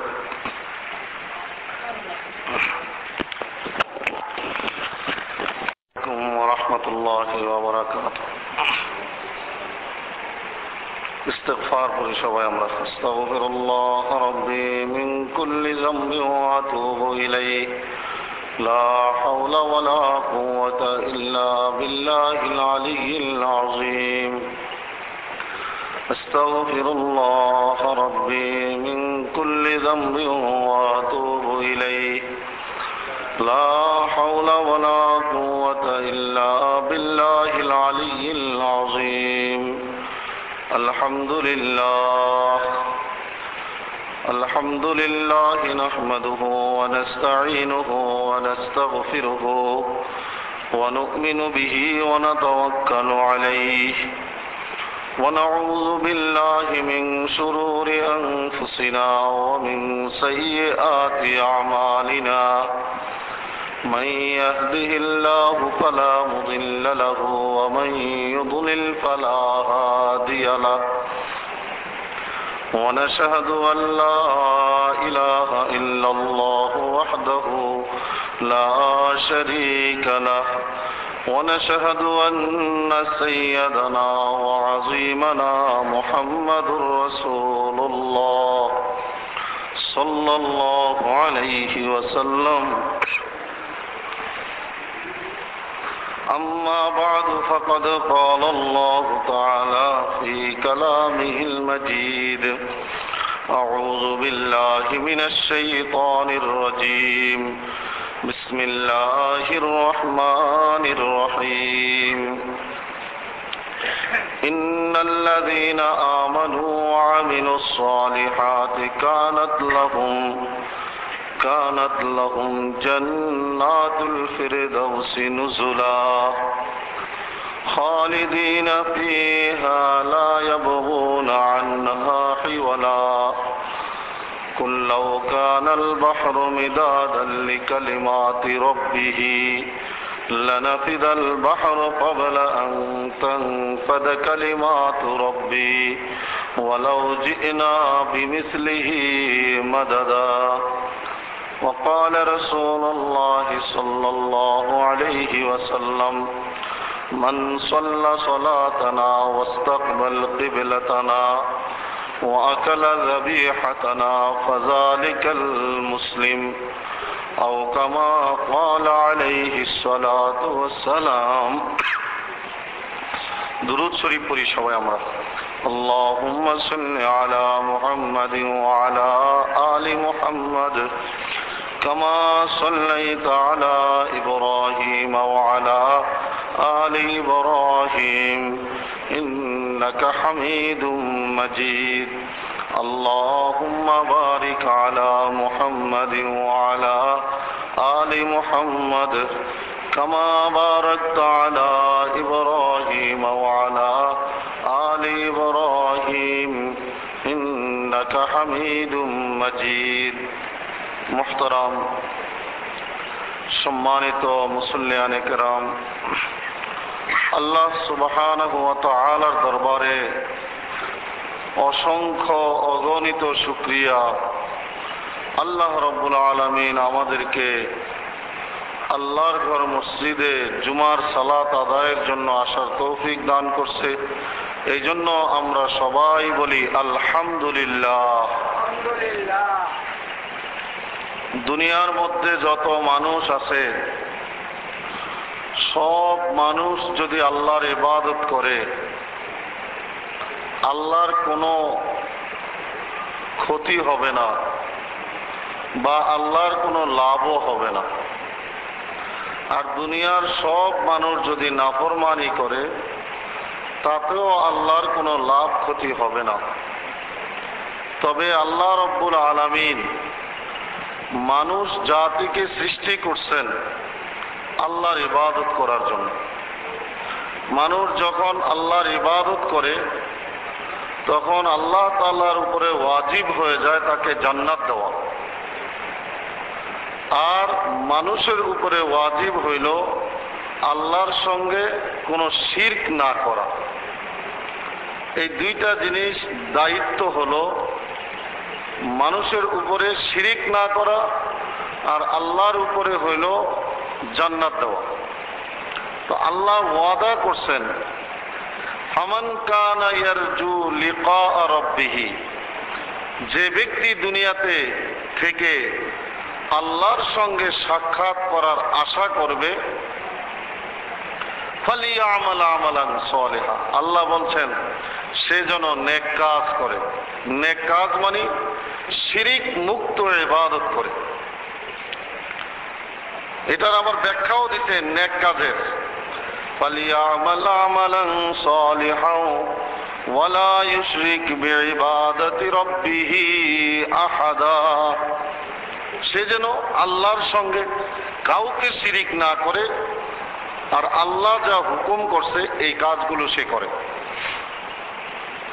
তাহলেই সে আল্লাহর সঙ্গে সাক্ষাৎ করতে পারবে হাসি মুখে। আল্লাহ তাকে জান্নাত দিবে। আল্লাহ তার জন্য এমন জান্নাত তৈরি করছেন যার মধ্যে ফীহিমা আইনানে তাজরিয়ান, দুইটা প্রবাহিত নদী আছে, একটা মধু আর একটা দুধের। এই নহরগুলো তার জান্নাতের মধ্যে আছে। ফীহিমা ফাকিহাতিন জাওজান, সেখানে প্রত্যেকটা ফল মূল আছে, জোড়ায় জোড়ায় ফলমূল, ফল গাছের অভাব নাই। আরামের বিছনা আছে, সেখানে হুর গিলমান আছে। তার জন্য এমন বিলাসের ব্যবস্থা আল্লাহ করছেন যেটা সে কোনোদিন অনুভব করে নাই, চিন্তাও করতে পারে নাই। এমন নিয়ামত আল্লাহ তার জন্য জান্নাতে রাখছে, যেই নিয়ামত ভোগ শুরু হবে কিন্তু তার শেষ নাই, তার শেষ নাই। এত নিয়ামত আল্লাহ তাকে দিবেন। রাসূল সাল্লাল্লাহু আলাইহি ওয়াসাল্লাম একটা লম্বা হাদিস, একদিন সাহাবীদেরকে বললেন, ও সাহাবীরা তোমরা কি জানো এই জমিন থেকে আসমানের দূরত্ব কতটুকু? সাহাবীরা কইতেছে, হুজুর আমরা তো জানি না। বলে দেখো এই জমিন থেকে আসমানের দূরত্ব 70, 72 কিংবা 73 বছরের রাস্তা। এই কিসের রাস্তা আল্লাহ ভালো জানে। তো আল্লাহ রসুল ফরমান প্রথম আসমান থেকে দ্বিতীয় আসমানের দূরত্ব কতটুকু তোমরা জানো? বলে না, জানি না। বলে প্রথম আসমান থেকে দ্বিতীয় আসমানের দূরত্ব ঠিক অতটুকু, 70, 72, 73 বছরের রাস্তা। এরকম প্রত্যেকটা আসমানের মধ্যে এতটুক দূরত্ব। তখন আল্লাহ রসুল ফরমান 7 আসমানের উপরে কি আছে তোমরা জানো? বলে না, জানি না। বলে দেখো 7 আসমানের উপরে 2টা নদী আছে, সাগরের মতো বড় বড় 2টা নদী আছে, নহর। একটার পানি হইল সাদা, আরেকটার পানি হইল নীল। তো আল্লাহ রসুল ফরমান ওই সাদা পানিতে যখন আমার উম্মত ঝাঁপ দিবে, ঝাঁপ দেওয়ার সাথে সাথে তারা ডুব দিবে, ডুব দিয়ে উঠার পরে দেখবে সবাই এরকম 16 বৎসরের নৌজওয়ান হয়ে গেছে। জোরে বলে সুবহান। তোমাদের মধ্যে অনেকেই বৃদ্ধ হইয়া, বুড়া হইয়া, শরীরের চামড়া বইটা মৃত্যুবরণ করছে। অনেকে হাত পাও নাই, এরকম কি কয় আপনার কিংকর্তব্য বিমূঢ় অবস্থায় মৃত্যুবরণ করছে। অনেকে কালো ছিল, বিভিন্ন রকম অসুবিধা ছিল। এরা সব মিটে যাবে। তারা এরকম ডুব দিয়ে উঠার পরে দেখবে সবাই এরকম জোয়ান হয়ে গেছে, সবাই এরকম সুন্দর হয়ে গেছে, কেউ কালো থাকবে না। অন্য একটা হাদিসের মধ্যে আছে আল্লাহ রসুল একদিন মজাক করে বলতেছেন যে কালো লোকগুলো জান্নাতে যাবে না। তখন কিছু নিগ্রো আফ্রিকান যে কালো লোকগুলা, এরা এসে কান্দা শুরু করলো, হুজুর বলেন কালো লোকটি জান্নাতে যাইব না, তো আমরা তো কালো। তখন আল্লাহ রসুল বলছেন, আরে তুমি যখন জান্নাতে যাইবা তখন তুমি কালো থাকবা না। জোরে বলেন সুবহান। তোমরা ওই নদীর মধ্যে ডুব দেওয়ার পরে তোমরা সুন্দর হয়ে যাবা এবং এরকম 16 বৎসরের সেই টকবগে যৌবন হয়ে যাবে। আল্লাহু আকবার। তারপরে আল্লাহ রসুল ফরমান তারা ওই নীল পানির মধ্যে ডুব দিবে। যখন তারা নীল সমুদ্রের মধ্যে ডুব দিবে, ডুব দেওয়ার পরে তারা এত পরিমাণ পানি পান করবে যে তাদের শরীরের মধ্যে ভিতরে যত ময়লা আবর্জনা আছে সব ধুয়ে এমনভাবে পরিষ্কার হবে যে তারা ওই নদীর থেকে উঠার পরে খালি খাইতে থাকবে, কোনোদিন আর পেশাব পায়খানার ব্যাগ হবে না। জোরে বলেন সুবহান। আল্লাহু আকবার। এরপরে আল্লাহ রসুল ফরমান ওই সাগরের উপরে কি আছে তোমরা জানো? তখন সাহাবীরা বলে, হুজুর আমরা জানি না। বলে দেখো ওই সাগরের উপরে 4টা ভেড়া আছে, ভেড়ার মতো প্রাণী, এরকম 4টা প্রাণী আছে। তখন সাহাবীদেরকে আল্লাহ রসুল ফরমান ওই ভেড়াগুলো কত বড় তোমরা জানো? সাহাবীরা বলছে, হুজুর জানি না। বলে দেখো ভেড়াগুলা এত বড় যে তাদের পায়ের খুরাত থেকে হাঁটু পর্যন্ত এত দূরত্ব যে জমিন থেকে আসমানের দূরত্ব। জোরে বলে সুবহান। এই জমিন থেকে আসমান যত বড়, ভেড়াগুলার পায়ের খুরাত থেকে হাঁটু পর্যন্ত এত দূরত্ব। আল্লাহু আকবার। আল্লাহ রসুল ফরমান ওই ভেড়া 4টার পিঠের উপরে কি আছে জানো? বলে না। বলে ওই 4টা ভেড়ার পিঠের উপরে আল্লাহ রাব্বুল আলামিনের আরশকে রাখা হয়েছে। জোরে বলেন সুবহান। ওই 4টা ভেড়া না, এগুলা ফেরেশতা। ভেড়ার শুরুতে ওখানে আছে, তাদের পিঠের উপরে আল্লাহ রাব্বুল আলামিন তার আরশকে রাখছেন। ওই আরশের উপরে আল্লাহ রাব্বুল আলামিন সমাসীন আছে। তো রাসূল সাল্লাল্লাহু আলাইহি ওয়াসাল্লাম এই দীর্ঘ হাদিস ইবনে কাসিরে আছে, বাইহাকিদের মধ্যে আছে, তারপরে আপনার ইয়ের মধ্যে আছে কিনা, তিরমিজির মধ্যে হাদিস আছে, মিশকাতের মধ্যে এই হাদিস আছে। তো বলতেছিলাম যে এই লম্বা হাদিসটা আলোচনা করার পরে আল্লাহ রসুল বুঝাইতে চাইতেছেন সাহাবীদেরকে তওবার গুরুত্ব। তো আল্লাহ রসুল ফরমান ওই 4টা ভেড়া কি বলে জানো? সাহাবীরা বলে জানি না। বলে আমি দেখলাম ওই 4টা ভেড়া তাদের মুখ লড়তেছে। জিব্রাইলকে জিজ্ঞাসা করলাম, জিব্রাইল এই ভেড়াগুলো মুখ লড়তেছে কি বলে? তখন আমি বুঝতে পারলাম তারা কি বলে। তারা কি বলে? তারা বলে গাফিরিজ যামবি কাবিলিত তাওবা শাদীদিল ইকাব জিত্তাউলি লা ইলাহা ইল্লা হুয়ার রহমানুর রহিম। আল্লাহু আকবার। ওই ভেড়াগুলো সব সময় বলতেছে, আল্লাহ কোন মানুষ যদি তওবা করে তুমি তার তওবাকে কবুল করো। জোরে বলেন সুবহান। 4টা ভেড়া সর্বক্ষণ বলতেছে, আল্লাহ যদি কোনো ব্যক্তি গুনাহ করে থাকে আর তোমার কাছে তওবা করে, আল্লাহ তুমি তার তওবাকে কবুল করো। হ্যাঁ, যে গুনাহ করছে তার গুনাহকে আল্লাহ তুমি মাফ করে দাও, তওবাকারীর তওবা তুমি কবুল করো। হ্যাঁ, এইভাবে ওই 4টা ফেরেশতা 24 ঘন্টা বলতেছে। মেরে মুহতারাম ভাইও, আমি আর আপনি যখন তওবা করব, আল্লাহ রাব্বুল আলামিন অবশ্যই আমার আপনার তওবাকে কবুল করবেন। এটা ওয়াদা দিচ্ছেন আল্লাহ। আল্লাহ একটা হাদিস আছে, বুখারী মুসলিম সমস্ত সিয়াজিতার মধ্যে আছে, প্রতিদিন রাত্রে আল্লাহ রাব্বুল আলামিন প্রথম আসমানে চলে আসেন, আইসা ডাকতে থাকেন, হে আমার বান্দারা, তোমাদের কার গুনাহ হইছে মনে হয় আমার কাছে তওবা করো, আমি আসছি তোমাদের কাছে তোমাদের তওবা কবুল করার জন্য। জোরে বলেন সুবহানাল্লাহ। তো তওবা কেউ না করলে কি সে মাপ পাবে? হ্যাঁ, গুনাহ মাপ চাইতে হবে, তওবা করতে হবে, করলেই আল্লাহ মাফ করে দিবে, করলেই আল্লাহ মাফ করে দিবে। আমরা অনেকেই না জেনে শয়তানের ফরিবে পড়ে, মনের খায়সাতে পড়ে আমরা অনেক গুনার কাজ করে ফেলি।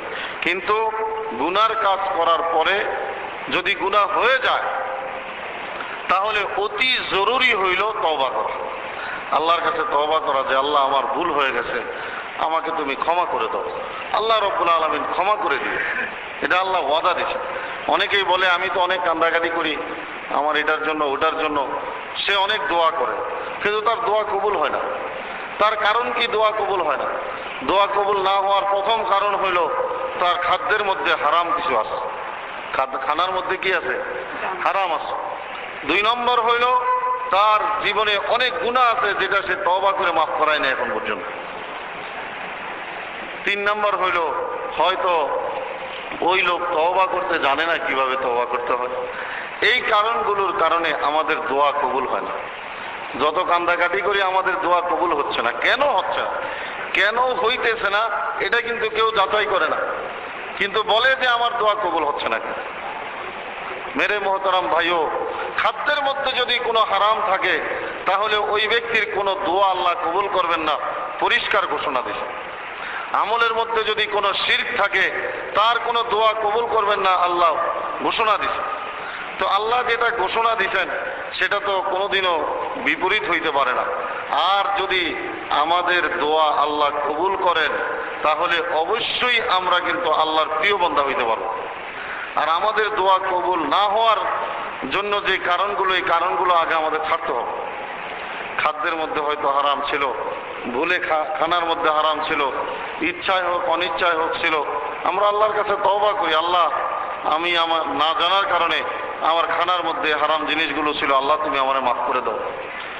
আর শিরকের ব্যাপারে সচেতন হওয়া, আমলের মধ্যে কোনো শিরিক থাকলে কোনো লাভ হবে না, কোনো লাভ হবে না ভাই কান্দাকাটি করে। কেননা যে মানুষ আল্লাহ ব্যতীত গায়রুল্লাহর ইবাদত করবে, কিয়ামতের দিনে আল্লাহ পরিষ্কার বলবে তুমি যার ইবাদত করছো তার কাছে যাও, যার ইবাদত করছো তার কাছে যাও, তার কাছে গিয়ে তুমি চাও সে তোমারে কতটুকু সাহায্য করতে পারে তুমি দেখো।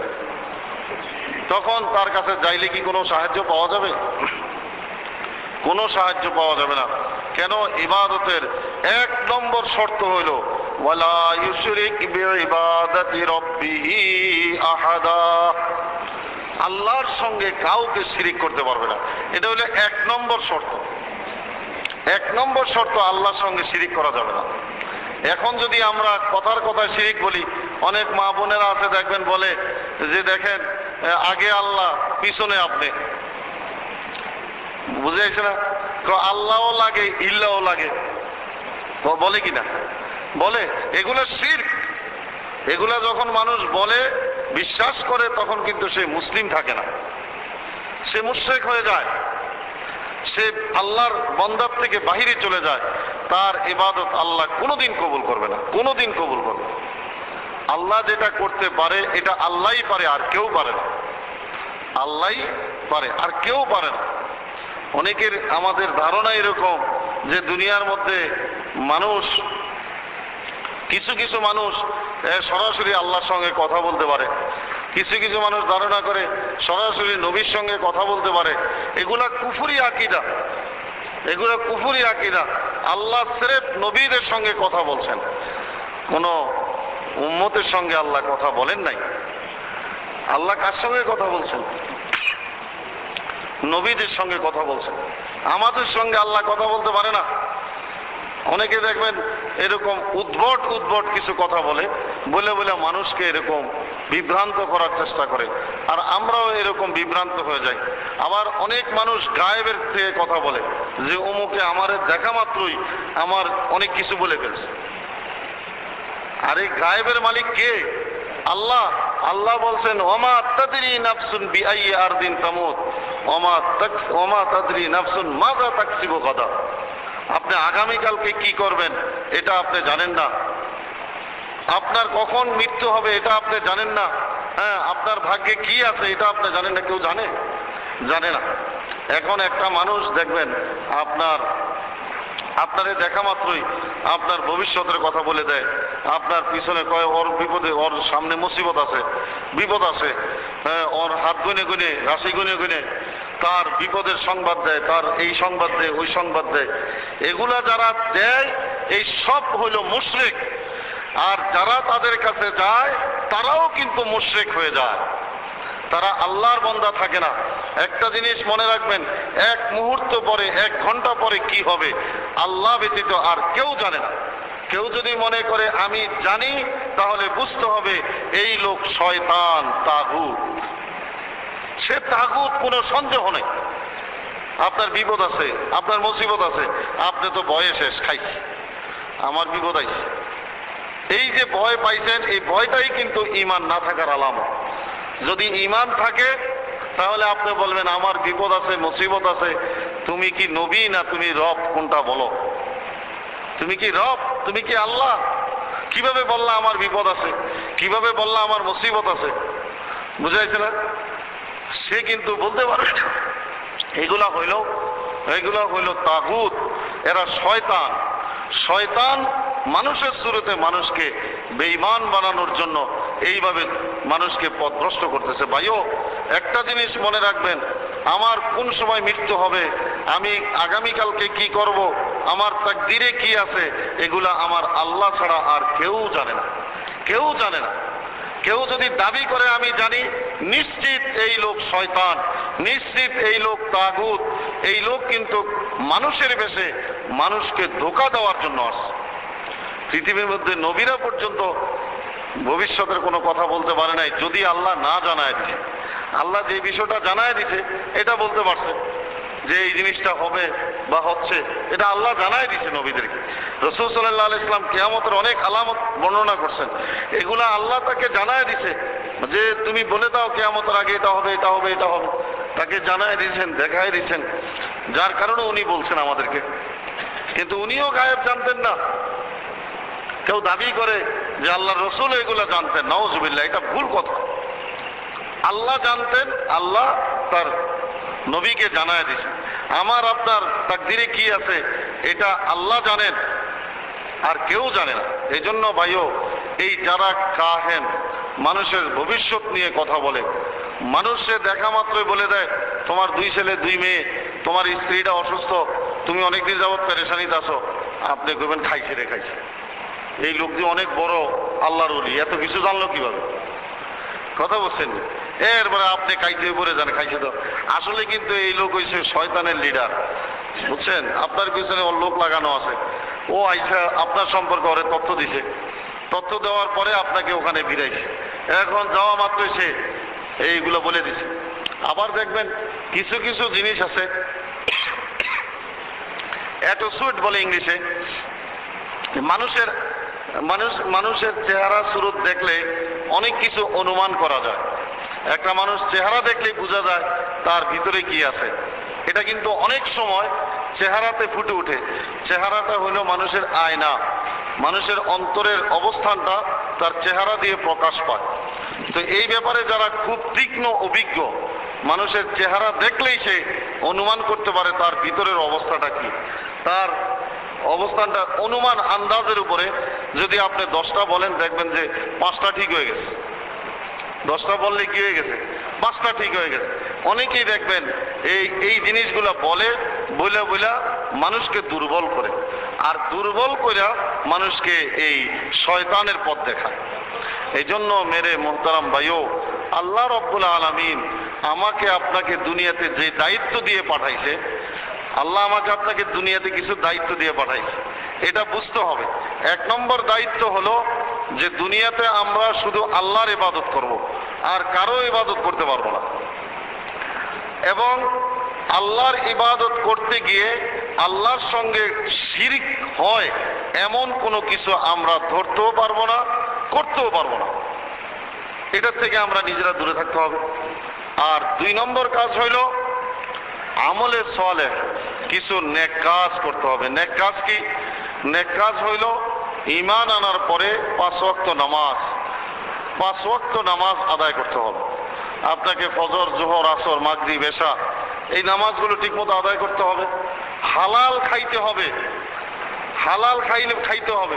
হালাল খাইলে এই নামাজ কবুল হবে। হালাল খান নাই, নামাজ পড়তে পড়তে কপালের চামড়া যদি 10 পল্লাও উঠান কোনো কাম হইব না, কোনো লাভ হবে না। এই খালি ওই খামাখা কপালটারে ঘষে নেই।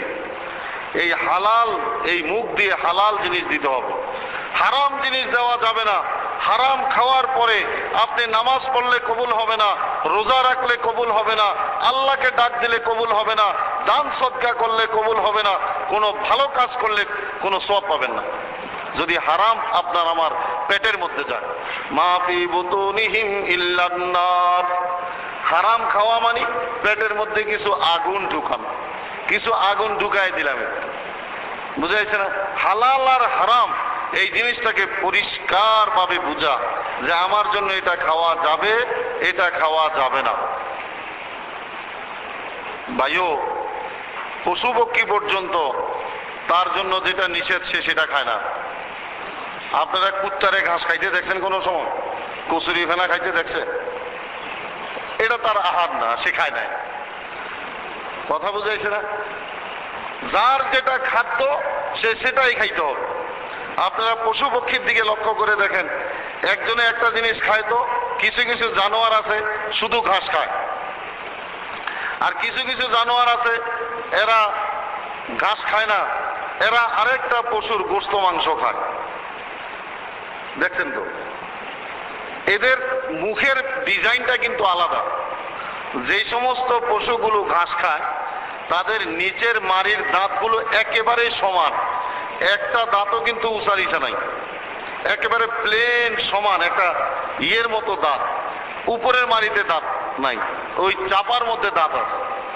আর দাঁতগুলো সমান হবে, উঁচা নিচা হবে না, যার কারণে তারা কোনো মাংস খাইতে পারে না, গোশত মাংস হাড্ডি তারা খাইতে পারে না, তারা লতা পাতা ঘাস খায়।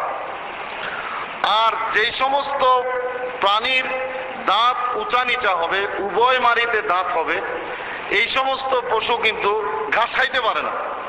এরা পশু পক্ষী, এরা গোশত মাংস হাড্ডি এগুলা খায়। কথাটা বুঝছেন? বাঘ, সিংহ, কুকুর এদের দাঁত দেখবেন উঁচা নিচা, উভয় মাড়িতে দাঁত আছে, যার কারণে ওরা ওই গোশত মাংস খাইতে পারে, ঘাস খাইতে পারে না। ঠিক মানুষের মুখের মধ্যে দাঁতগুলো দেখেন, মানুষের দাঁতগুলা কিন্তু সমান না, উঁচা নিচা আছে, যার কারণে মানুষ গোশত খাইতে পারে। যদি মানুষের দাঁতও এরকম সমান হইতো তাহলে মানুষের ঘাস খাইতে হইতো, গোশত নসিবে জুটতো না জীবনও। বুঝাইছে না? মানুষও ঘাস খাইতো যদি তার দাঁতগুলা সমান থাকতো, উপরের মাড়িতে দাঁত না থাকতো। আমার কথাটা বুঝছেন ভাই? এই কথাটা যদি বুঝেন তাহলে দেখেন, এই পশুগুলোর দিকে আপনি তাকান, যাকে যেটা খাওয়ার অনুমতি আল্লাহ সৃষ্টিগতভাবে দিছে সে সেটাই খাইতেছে, অন্যটা কিন্তু সে খায় না। অথচ মানুষ সব খাইতে পারে, সব কিছু খাইতে পারে। ঘাসের শাক পাকায় খাইতে পারে, আবার গোশতের তরকারি পাক করে খাইতে পারে, মানুষ খাইতে পারে। এই জন্য আল্লাহ রাব্বুল আলামিন মানুষের মধ্যে হালাল হারামের একটা ডিভাইডার দিয়ে দিয়েছে, যে তুমি এই জিনিসগুলো খাইতে পারবা, এই জিনিসগুলো খাইতে পারবা না। আল্লাহ এখানে দেখতে চান মানুষ খাওয়া দাওয়ার ক্ষেত্রে তার রুচিকেই প্রাধান্য দেয় নাকি আল্লাহর হুকুমকে প্রাধান্য দেয়। আল্লাহর হুকুমকে যদি কেউ প্রাধান্য দেয় তাহলে সে গোশত পাইলেই কিন্তু খাইব না। গোশত খাওয়ার সময় দেখবো এটা হালাল প্রাণী কিনা। হালাল প্রাণী হওয়ার পরও যে খাইতে পারবে তা নয়, এটাকে আল্লাহু আকবার বলে জবাই করা হয়েছে কিনা। আল্লাহু আকবার বলে জবাই করলে যে খাইতে পারবো তা নয়, এটাকে হালালভাবে মশলা দিয়ে পাক করা হয়েছে কিনা। এত কিছু হালাল হওয়ার পরে ওই গোশতটা একটা মানুষের জন্য বিসমিল্লাহির রহমানির রহিম কইয়া মুখে দিয়ে খাওয়া হালাল হয়ে যায়। আমার কথাটা কি বুঝছেন ভাই? যদি বুঝে থাকেন তাহলে এখন থেকে 100% নিয়ত করেন, আল্লাহ যতদিন আমাকে বাঁচায় রাখবা আমি এই দুই চাপার ভিতর দিয়ে আমি হারাম ঢুকাবো না। হারাম কোনো কিছু খাবেন না, হারাম কোনো কিছু পান করবেন না, হারাম কোনো পোশাক গায়ে দিবেন না, হারাম কোনো পোশাক গায়ে দিবেন না। যদি এই তিনটা হারাম থেকে বাঁচতে পারেন তাহলে আমার আপনার নামাজ আল্লাহর দরবারে কবুল হবে, রোজা আল্লাহর দরবারে কবুল হবে, আল্লাহর ডাক আল্লাহর দরবারে কবুল হবে, আমি আর আপনি তওবা করলে আল্লাহর দরবারে কবুল হবে, আমি আর আপনি দান সদকা করলে আল্লাহর দরবারে কবুল হবে। আজকের দুনিয়াতে দোয়া কালাম কবুল না হওয়ার এটা হচ্ছে সবচেয়ে বড় আলামত যে আমাদের খানা পিনার মধ্যে হালাল পাওয়া যাচ্ছে না, আমাদের খাওয়া দাওয়ার মধ্যে হারামের অংশ বেশি, যার কারণে এই দেশের পিসাব্য দোয়া কবুল হয় না। পাবলিকের দোয়া তো হয় না, বড় বড় পিসাবের দোয়া কবুল হয় না। বলে পিসা বুজুর্গ দোয়া কবুল না হওয়ার কারণ হইল এই দেশের যারা গতানুগতিক পিসাব, অধিকাংশ পিসাবরাই দেখবেন হারাম খাইতেছে, দেদারছে, মুড়ি দাইনে দিতেছে, খাইয়া বসে রয়েছে, জিজ্ঞাসা করে নাই তুমি যে আমার এই জিনিসটা দিনা এটা কি তোমার হালাল উপার্জনের দিছ না হারাম উপার্জনের দিছ। জিগাইছে ভাই কোনো পিসাবই পর্যন্ত, কোনো পিসাবই জিগায় না। আগে দেখে বান্ডিলটা কত বড় দিছে, যেই মুড়ির মোটা অঙ্কে টাকা দিতে পারে, গরুটা একটু বাড়ির দামের কিনে দিতে পারে, উটটা একটু উট দিতে পারে। ওই যে ফরিদপুরে দেখছি উট পিসাবও আছে, মানে পিসাব হুজুরের মানুষ উট হাদিয়া দেয়, এই জন্য পিসাবের নাম হয়ে গেছে উট পিসাব। যাই হোক, এই উট গরু ছাগল বস্তা বড় বড় দেখলে মুরিদ পিসাবের খুব প্রিয় হয়ে যায়। এটা কি ভাই প্রিয় হওয়ার আলামত নেই? আল্লাহ রসুলের প্রিয় ছিল কে বলেন? হযরতে বেলাল। আল্লাহ, অনেক বড় লোক আছিল নাকি? হযরতে বেলাল একটা গোলাম ছিল, হাবশী ছিল, অথচ বেলাল এত উপরে গেছিল। আল্লাহু আকবার। বেলাল রাদিয়াল্লাহু তাআলা আনহুকে আল্লাহর রাসূল জান্নাতে যখন হাঁটেন তখন দেখলেন তার সামনে দিয়ে মেরাজের রাতে উনি যখন হাঁটতেছিলেন জান্নাতের মধ্যে, তখন উনি দেখলেন ওনার সামনে দিয়ে একটা লোক খরম পায়ে দিয়ে হাঁটতেছে। খরম পায়ে দিয়ে জান্নাতে একটা লোক হাঁটতেছে তার সামনে দিয়ে। তখন রাসূল সাল্লাল্লাহু আলাইহি সাল্লাম দুনিয়াতে এসে বললেন, বেলাল আমি কি দেখলাম? বলে হুজুর কি দেখছেন? বলে আমি দেখলাম জান্নাতে তুমি আমার সামনে দিয়ে খরম পায়ে দিয়ে হাঁটতেছো, খটখট করে করে। জোরে বলেন সুবহানাল্লাহ। খরম বুঝেন তো? আগের দিনে মানুষ জুতা পায়ে দিত, কাঠদা বানাই তৈরি, বুঝছেন? এই হাঁটলে কিন্তু ঠক ঠক আওয়াজ হইত। তো আল্লাহ রসুল ফরমান আমি দেখলাম জান্নাতের মধ্যে বেলাল আমার আগে আগে খরম পায়ে দিয়ে চলতেছে। জোরে বলেন সুবহানাল্লাহ। বেলাল ছিল একটা গোলাম, একটা হাবশী, কিন্তু আল্লাহর দরবারে সে কত কত মর্যাদাশীল ব্যক্তি ছিল, চিন্তা করে দেখ। আল্লাহর দরবারে ভাইও কারা প্রিয়? যারা আল্লাহ ওয়ালা হইতে পারবে, যারা আল্লাহর প্রিয় হইতে পারবে তারাই আসলে বড়। দুনিয়ার মধ্যে আমরা যেগুলা দেখি এগুলা বড় না। দুনিয়ার মধ্যে আপনার সবচেয়ে বড় পিসাব, আল্লাহর কসম করে কইতে পারি, আপনার মা। কে? আপনার মা হচ্ছে সবচেয়ে বড় পীর। কেমন? এই মা আপনাকে পেটে নিছে, এই মা আপনাকে তার বুকের তাজা দুধ খাওয়াইছে। রাতের বেলা আপনার মা পেশাবের মধ্যে ভিজছে, অথচ আপনাকে তার শুকনা শাড়িটা দিয়ে জড়ায় রাখে, ঠিক কিনা? আপনার মা আপনার কত পেশাব পায়খানা পরিষ্কার করছে। বলেন যদি আপনি এগুলার টাকা দেওয়া লাগতো তাহলে কত টাকা দিয়ে পরিশোধ করতে পারতেন? বলেন মাকে কত টাকা দিলে এটা পরিশোধ হবে? বলেন। মায়ের হক কোনো মানুষের দ্বারা দুনিয়াতে আদায় করা সম্ভব না। এই জন্য আল্লাহ রসুল বলছে, আল জান্নাতু তাহতা আকদামি উম্মাহাত। ও আমার উম্মতেরা, তোমাদের জান্নাত হলো তোমাদের মায়ের পায়ের নিচে। তোমাদের জান্নাত কই? তোমাদের মায়ের পায়ের নিচে। মায়ের পাও তার নিচে তোমার জান্নাত। তার মানে মাকে খুশি করতে হবে, মাকে কোনোদিন কষ্ট দেওয়া যাবে না।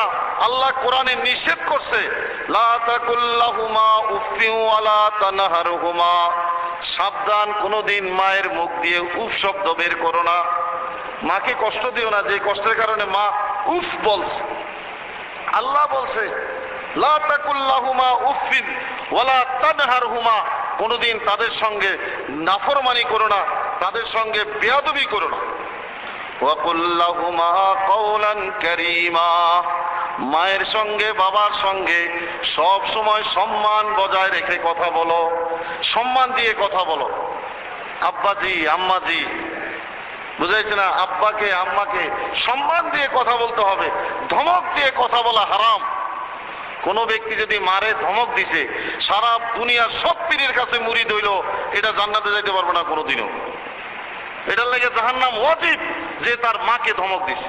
বেয়াদব যে মাকে ধমক দিছে, তার কোনো ইবাদত আল্লাহ কবুল করবে না, কোনো নামাজ রোজা আল্লাহর দরবারে যাবে না। মায়ের মুখ এটা হলো আগুন, আগুন।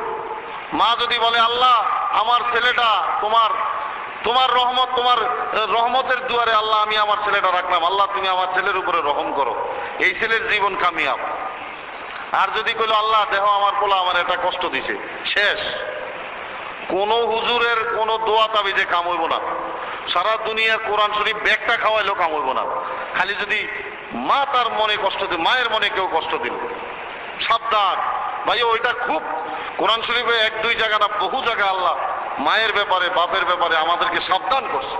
অতএব আপনার চাকরির যে বেতনটা আপনি পাইলেন, ওই বেতনের টাকাটা একেবারে হালাল টাকা, এই টাকাটার একটা অংশ দিয়ে মা যেই জিনিসটার দ্বারা খুশি হবে ওই জিনিসটা মাকে হাদিয়া দেন।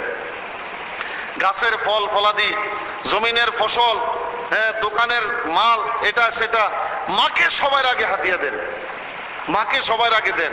মা খুশি হয়েছে তারপরে অন্যদেরকে দেন। বহু ঘটনা আমাদের সামনে এরকম আছে। হ্যাঁ, মায়ের ব্যাপারে হযরতে ওয়াইস কারনী রাদিয়াল্লাহু তাআলা আনহুকে আল্লাহর রাসূল তার মার খেদমতের জন্য দেখা করতে পর্যন্ত আসতে নিষেধ করছেন। ওয়াইস কারনী বলছিল, ইয়া রাসূলুল্লাহ আমি আপনার সঙ্গে দেখা করতে চাই, কিন্তু আমার মা তো অসুস্থ, আমি যদি আসি তাহলে তো একদিন আমার মার কষ্ট হবে। আল্লাহ রসুল বলছে আমার সঙ্গে দেখা করার দরকার নাই, তুমি তোমার মায়ের খেদমত করো, আর আমি যেইভাবে তোমাকে চলতে বলি ওইভাবে চলতে থাকো। জোরে বলেন সুবহানাল্লাহ। আল্লাহ রসুলের চাইতে বড় হিসাব দুনিয়াতে কেউ আছে বলেন? হ্যাঁ, আল্লাহ রসুলের দেখতে আইতে আল্লাহ রসুল পরিষ্কার নিষেধ করছেন যে তোমার মাকে অসুস্থ রাইখা আমার কাছে তুমি আইসো না, তুমি ওখানেই থাকো, তোমার মায়ের খেদমত করতে থাকো। মায়ের গুরুত্ব আমরা বুঝি না, মাকে মানি না, মা বাবার শ্রদ্ধা আমাদের দিলে নাই। আল্লাহ এই নাফরমানির কারণেই আমাদের কোনো দোয়া, আমাদের কোনো ইবাদত আল্লাহর দরবারে কবুল হয় না। তো মেরে ভাইও, আমার কথা হইল, দেখেন, এক নম্বর হইল আপনারা আল্লাহর সঙ্গে শিরক করতে পারবেন না কোনো ইবাদতে। শিরিক কি জিনিস এটা সকলে একটু পড়াশোনা করেন। এই যে ওয়াজ কালাম শুনে আপনারা শিরিক বুঝতে পারবেন না। শিরিকের জন্য আপনারা বই আছে, বিভিন্ন বই পুস্তকের মধ্যে শিরিক কাকে বলে, কিভাবে মানুষের শিরিক হয়, কিভাবে ঈমান নষ্ট হয়ে যায়, এর উপরে একটু পড়াশোনা করেন। ঈমানটা ঠিক রাখা হয়েছে বড় জিনিস। আমল কিছু করেন চাই না করেন, এটা আল্লাহ মাফ করে দিব তওবা করলে। কিংবা আল্লাহর রহিম নামক একটা নাম আছে, এই নামের উসিলেও অনেক গুনাহ থেকে মানুষ মাফ পাইব, কিন্তু শিরিক করলে কেউ মাফ পাইব না। শিরিক মুক্ত ইবাদত করবেন। বাবা মা যদি দুনিয়াতে থাকে তাদের ইজ্জত সম্মান, তাদের খেদমত করবেন, তাদের থেকে দোয়া নেবেন, তাদেরকে খুশি করবেন, তাদেরকে এরকম যদি কোনো বাপ মা এরকম হয় যে একটু দিন কম বুঝে, ইবাদত বন্দি কম বুঝে, তাদেরকে দাওয়াত দিবেন, আল্লাহর দিকে ডাকবেন, তাদেরকে কোরআন সুন্নাহর কথা বলবেন। এরপরে আপনারা 5 ওয়াক্ত নামাজ ঠিক মতন পড়বেন, হালাল গেজা খাইবেন, খাওয়ার মধ্যে কোনো অবস্থাতেই হারাম খাবেন না, এটার প্রতি খুবই যত্ন নেবেন। নিজের শরীরের মধ্যে কোনো হারাম পোশাক গায়ে দিবেন না। এই ঈদের সময় আইলে বা বিভিন্ন অনুষ্ঠানের সময় দেখবেন অনেকেই বিভিন্ন পোশাক আদি উপঢৌকন দেয়। আপনার যদি মনে হয় যে ইনি আমার যে পোশাকটা দিছে এটা হালাল টাকার নয়, তাহলে কিন্তু ওই জামাটা আপনি গায়ে দিয়েন না, ওই জামাটা আপনি পরেন না। আর যদি মনে করেন যে না উনি আমাকে যেই জামাটা দিছে এটা হালাল টাকা থেকে দিছে, আপনি ওই জামাটা গায়ে দিবেন। হারাম টাকার জামা যদি এই শরীরে আপনি পরেন, ভাইও আল্লাহ নিষেধ করছে যে তোমরা হারাম পয়সার হারাম জিনিস এই শরীরের মধ্যে লাগায়ও না। কেন? এই শরীরটার মালিক আল্লাহ। এই শরীরটা কে দিছে? আল্লাহ দিছে। পারবেন এই শরীরের কোনো একটা অঙ্গ বানাইতে? সম্ভব না। এক জিব্বাটারে যদি সারা দুনিয়ার সমস্ত ইঞ্জিনিয়ার করে একসাথে করায় যে দুইটা জিব্বা বানাও, পারবো? সম্ভব না।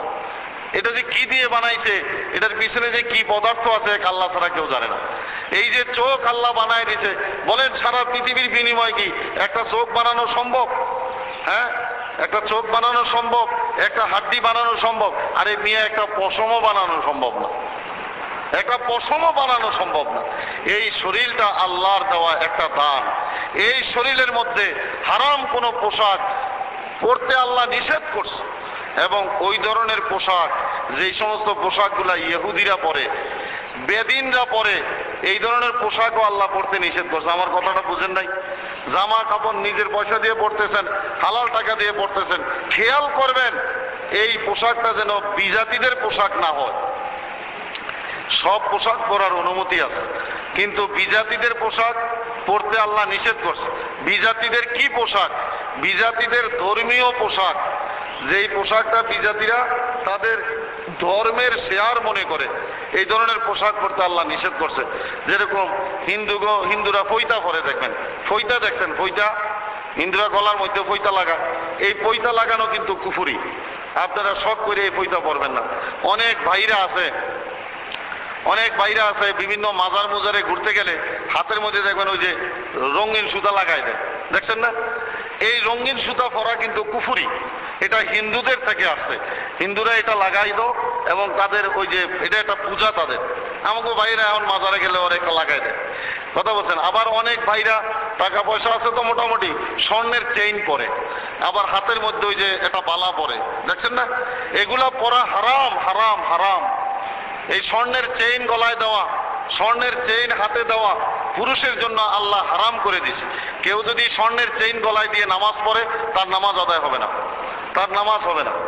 কথা বুঝেন নাই? যে স্বর্ণ পড়লো ও জাহান্নামে গেল, ওর সব নষ্ট হয়ে যাবে।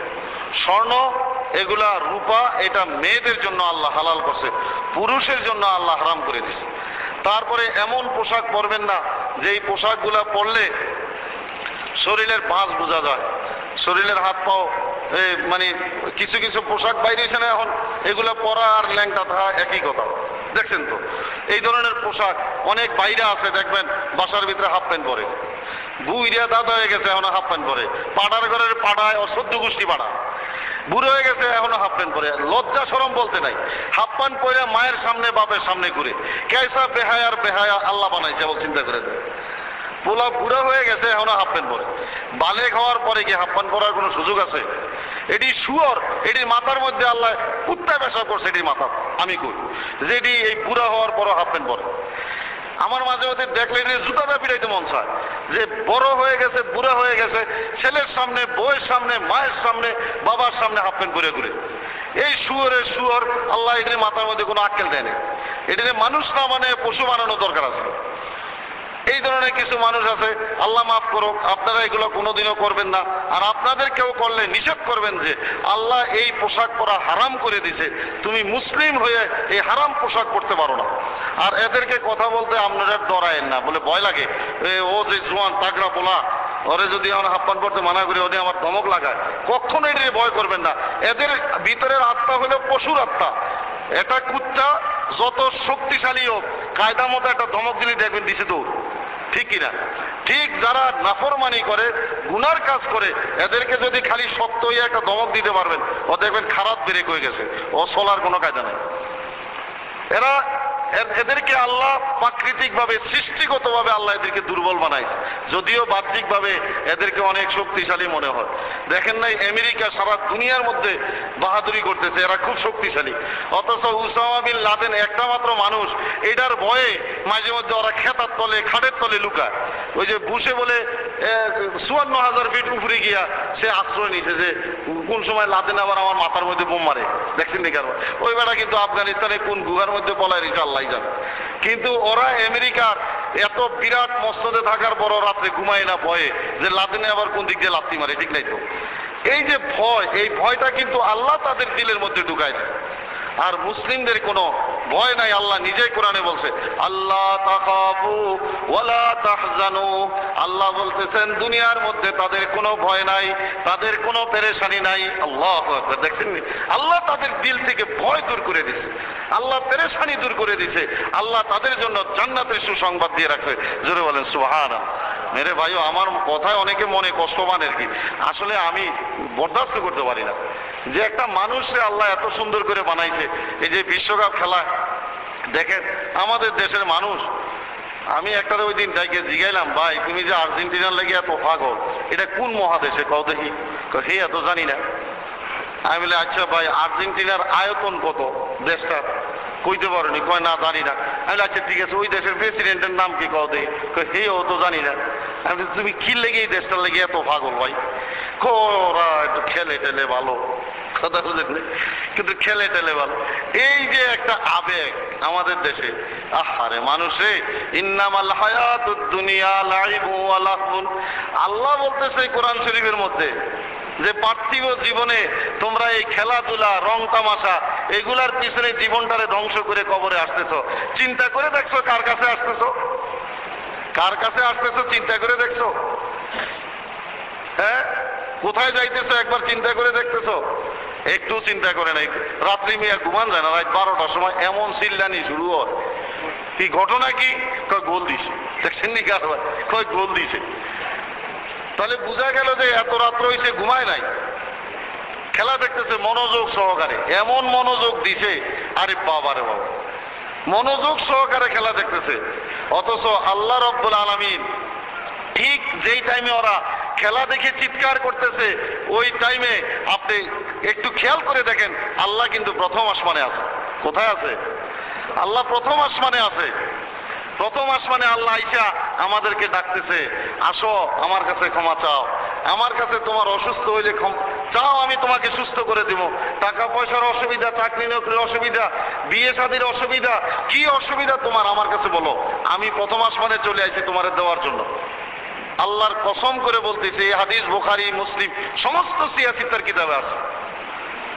আল্লাহ বলতেছে তোমার কি অসুবিধা, আমি প্রথম আসমানে আইছি তোমার অসুবিধা পুরা করার লাগে।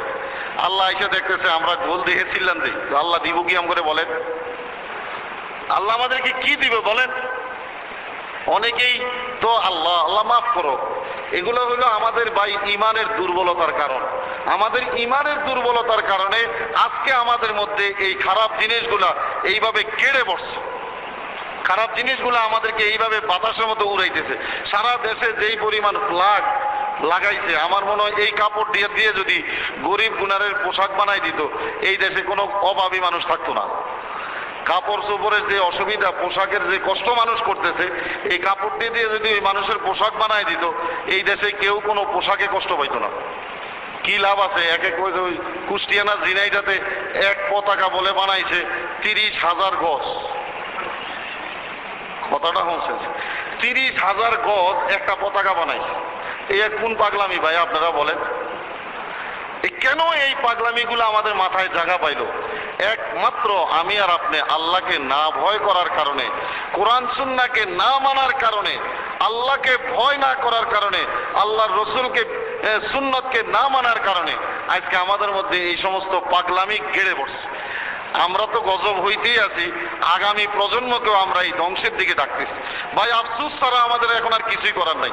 আল্লাহ তাআলা যেন আমাদের সবাইকে হেদায়েত নসিব করে, সবাই বলেন আমিন। সুবহানাকাল্লাহুম্মা ওয়া বিহামদিকা আশহাদু আল্লা ইলাহা ইল্লা আনতা আস্তাগফিরুকা ওয়া আতুবু ইলাইক। ভাই আপনারা যারা সুন্নাত পড়েন নাই, সুন্নাত পড়েন।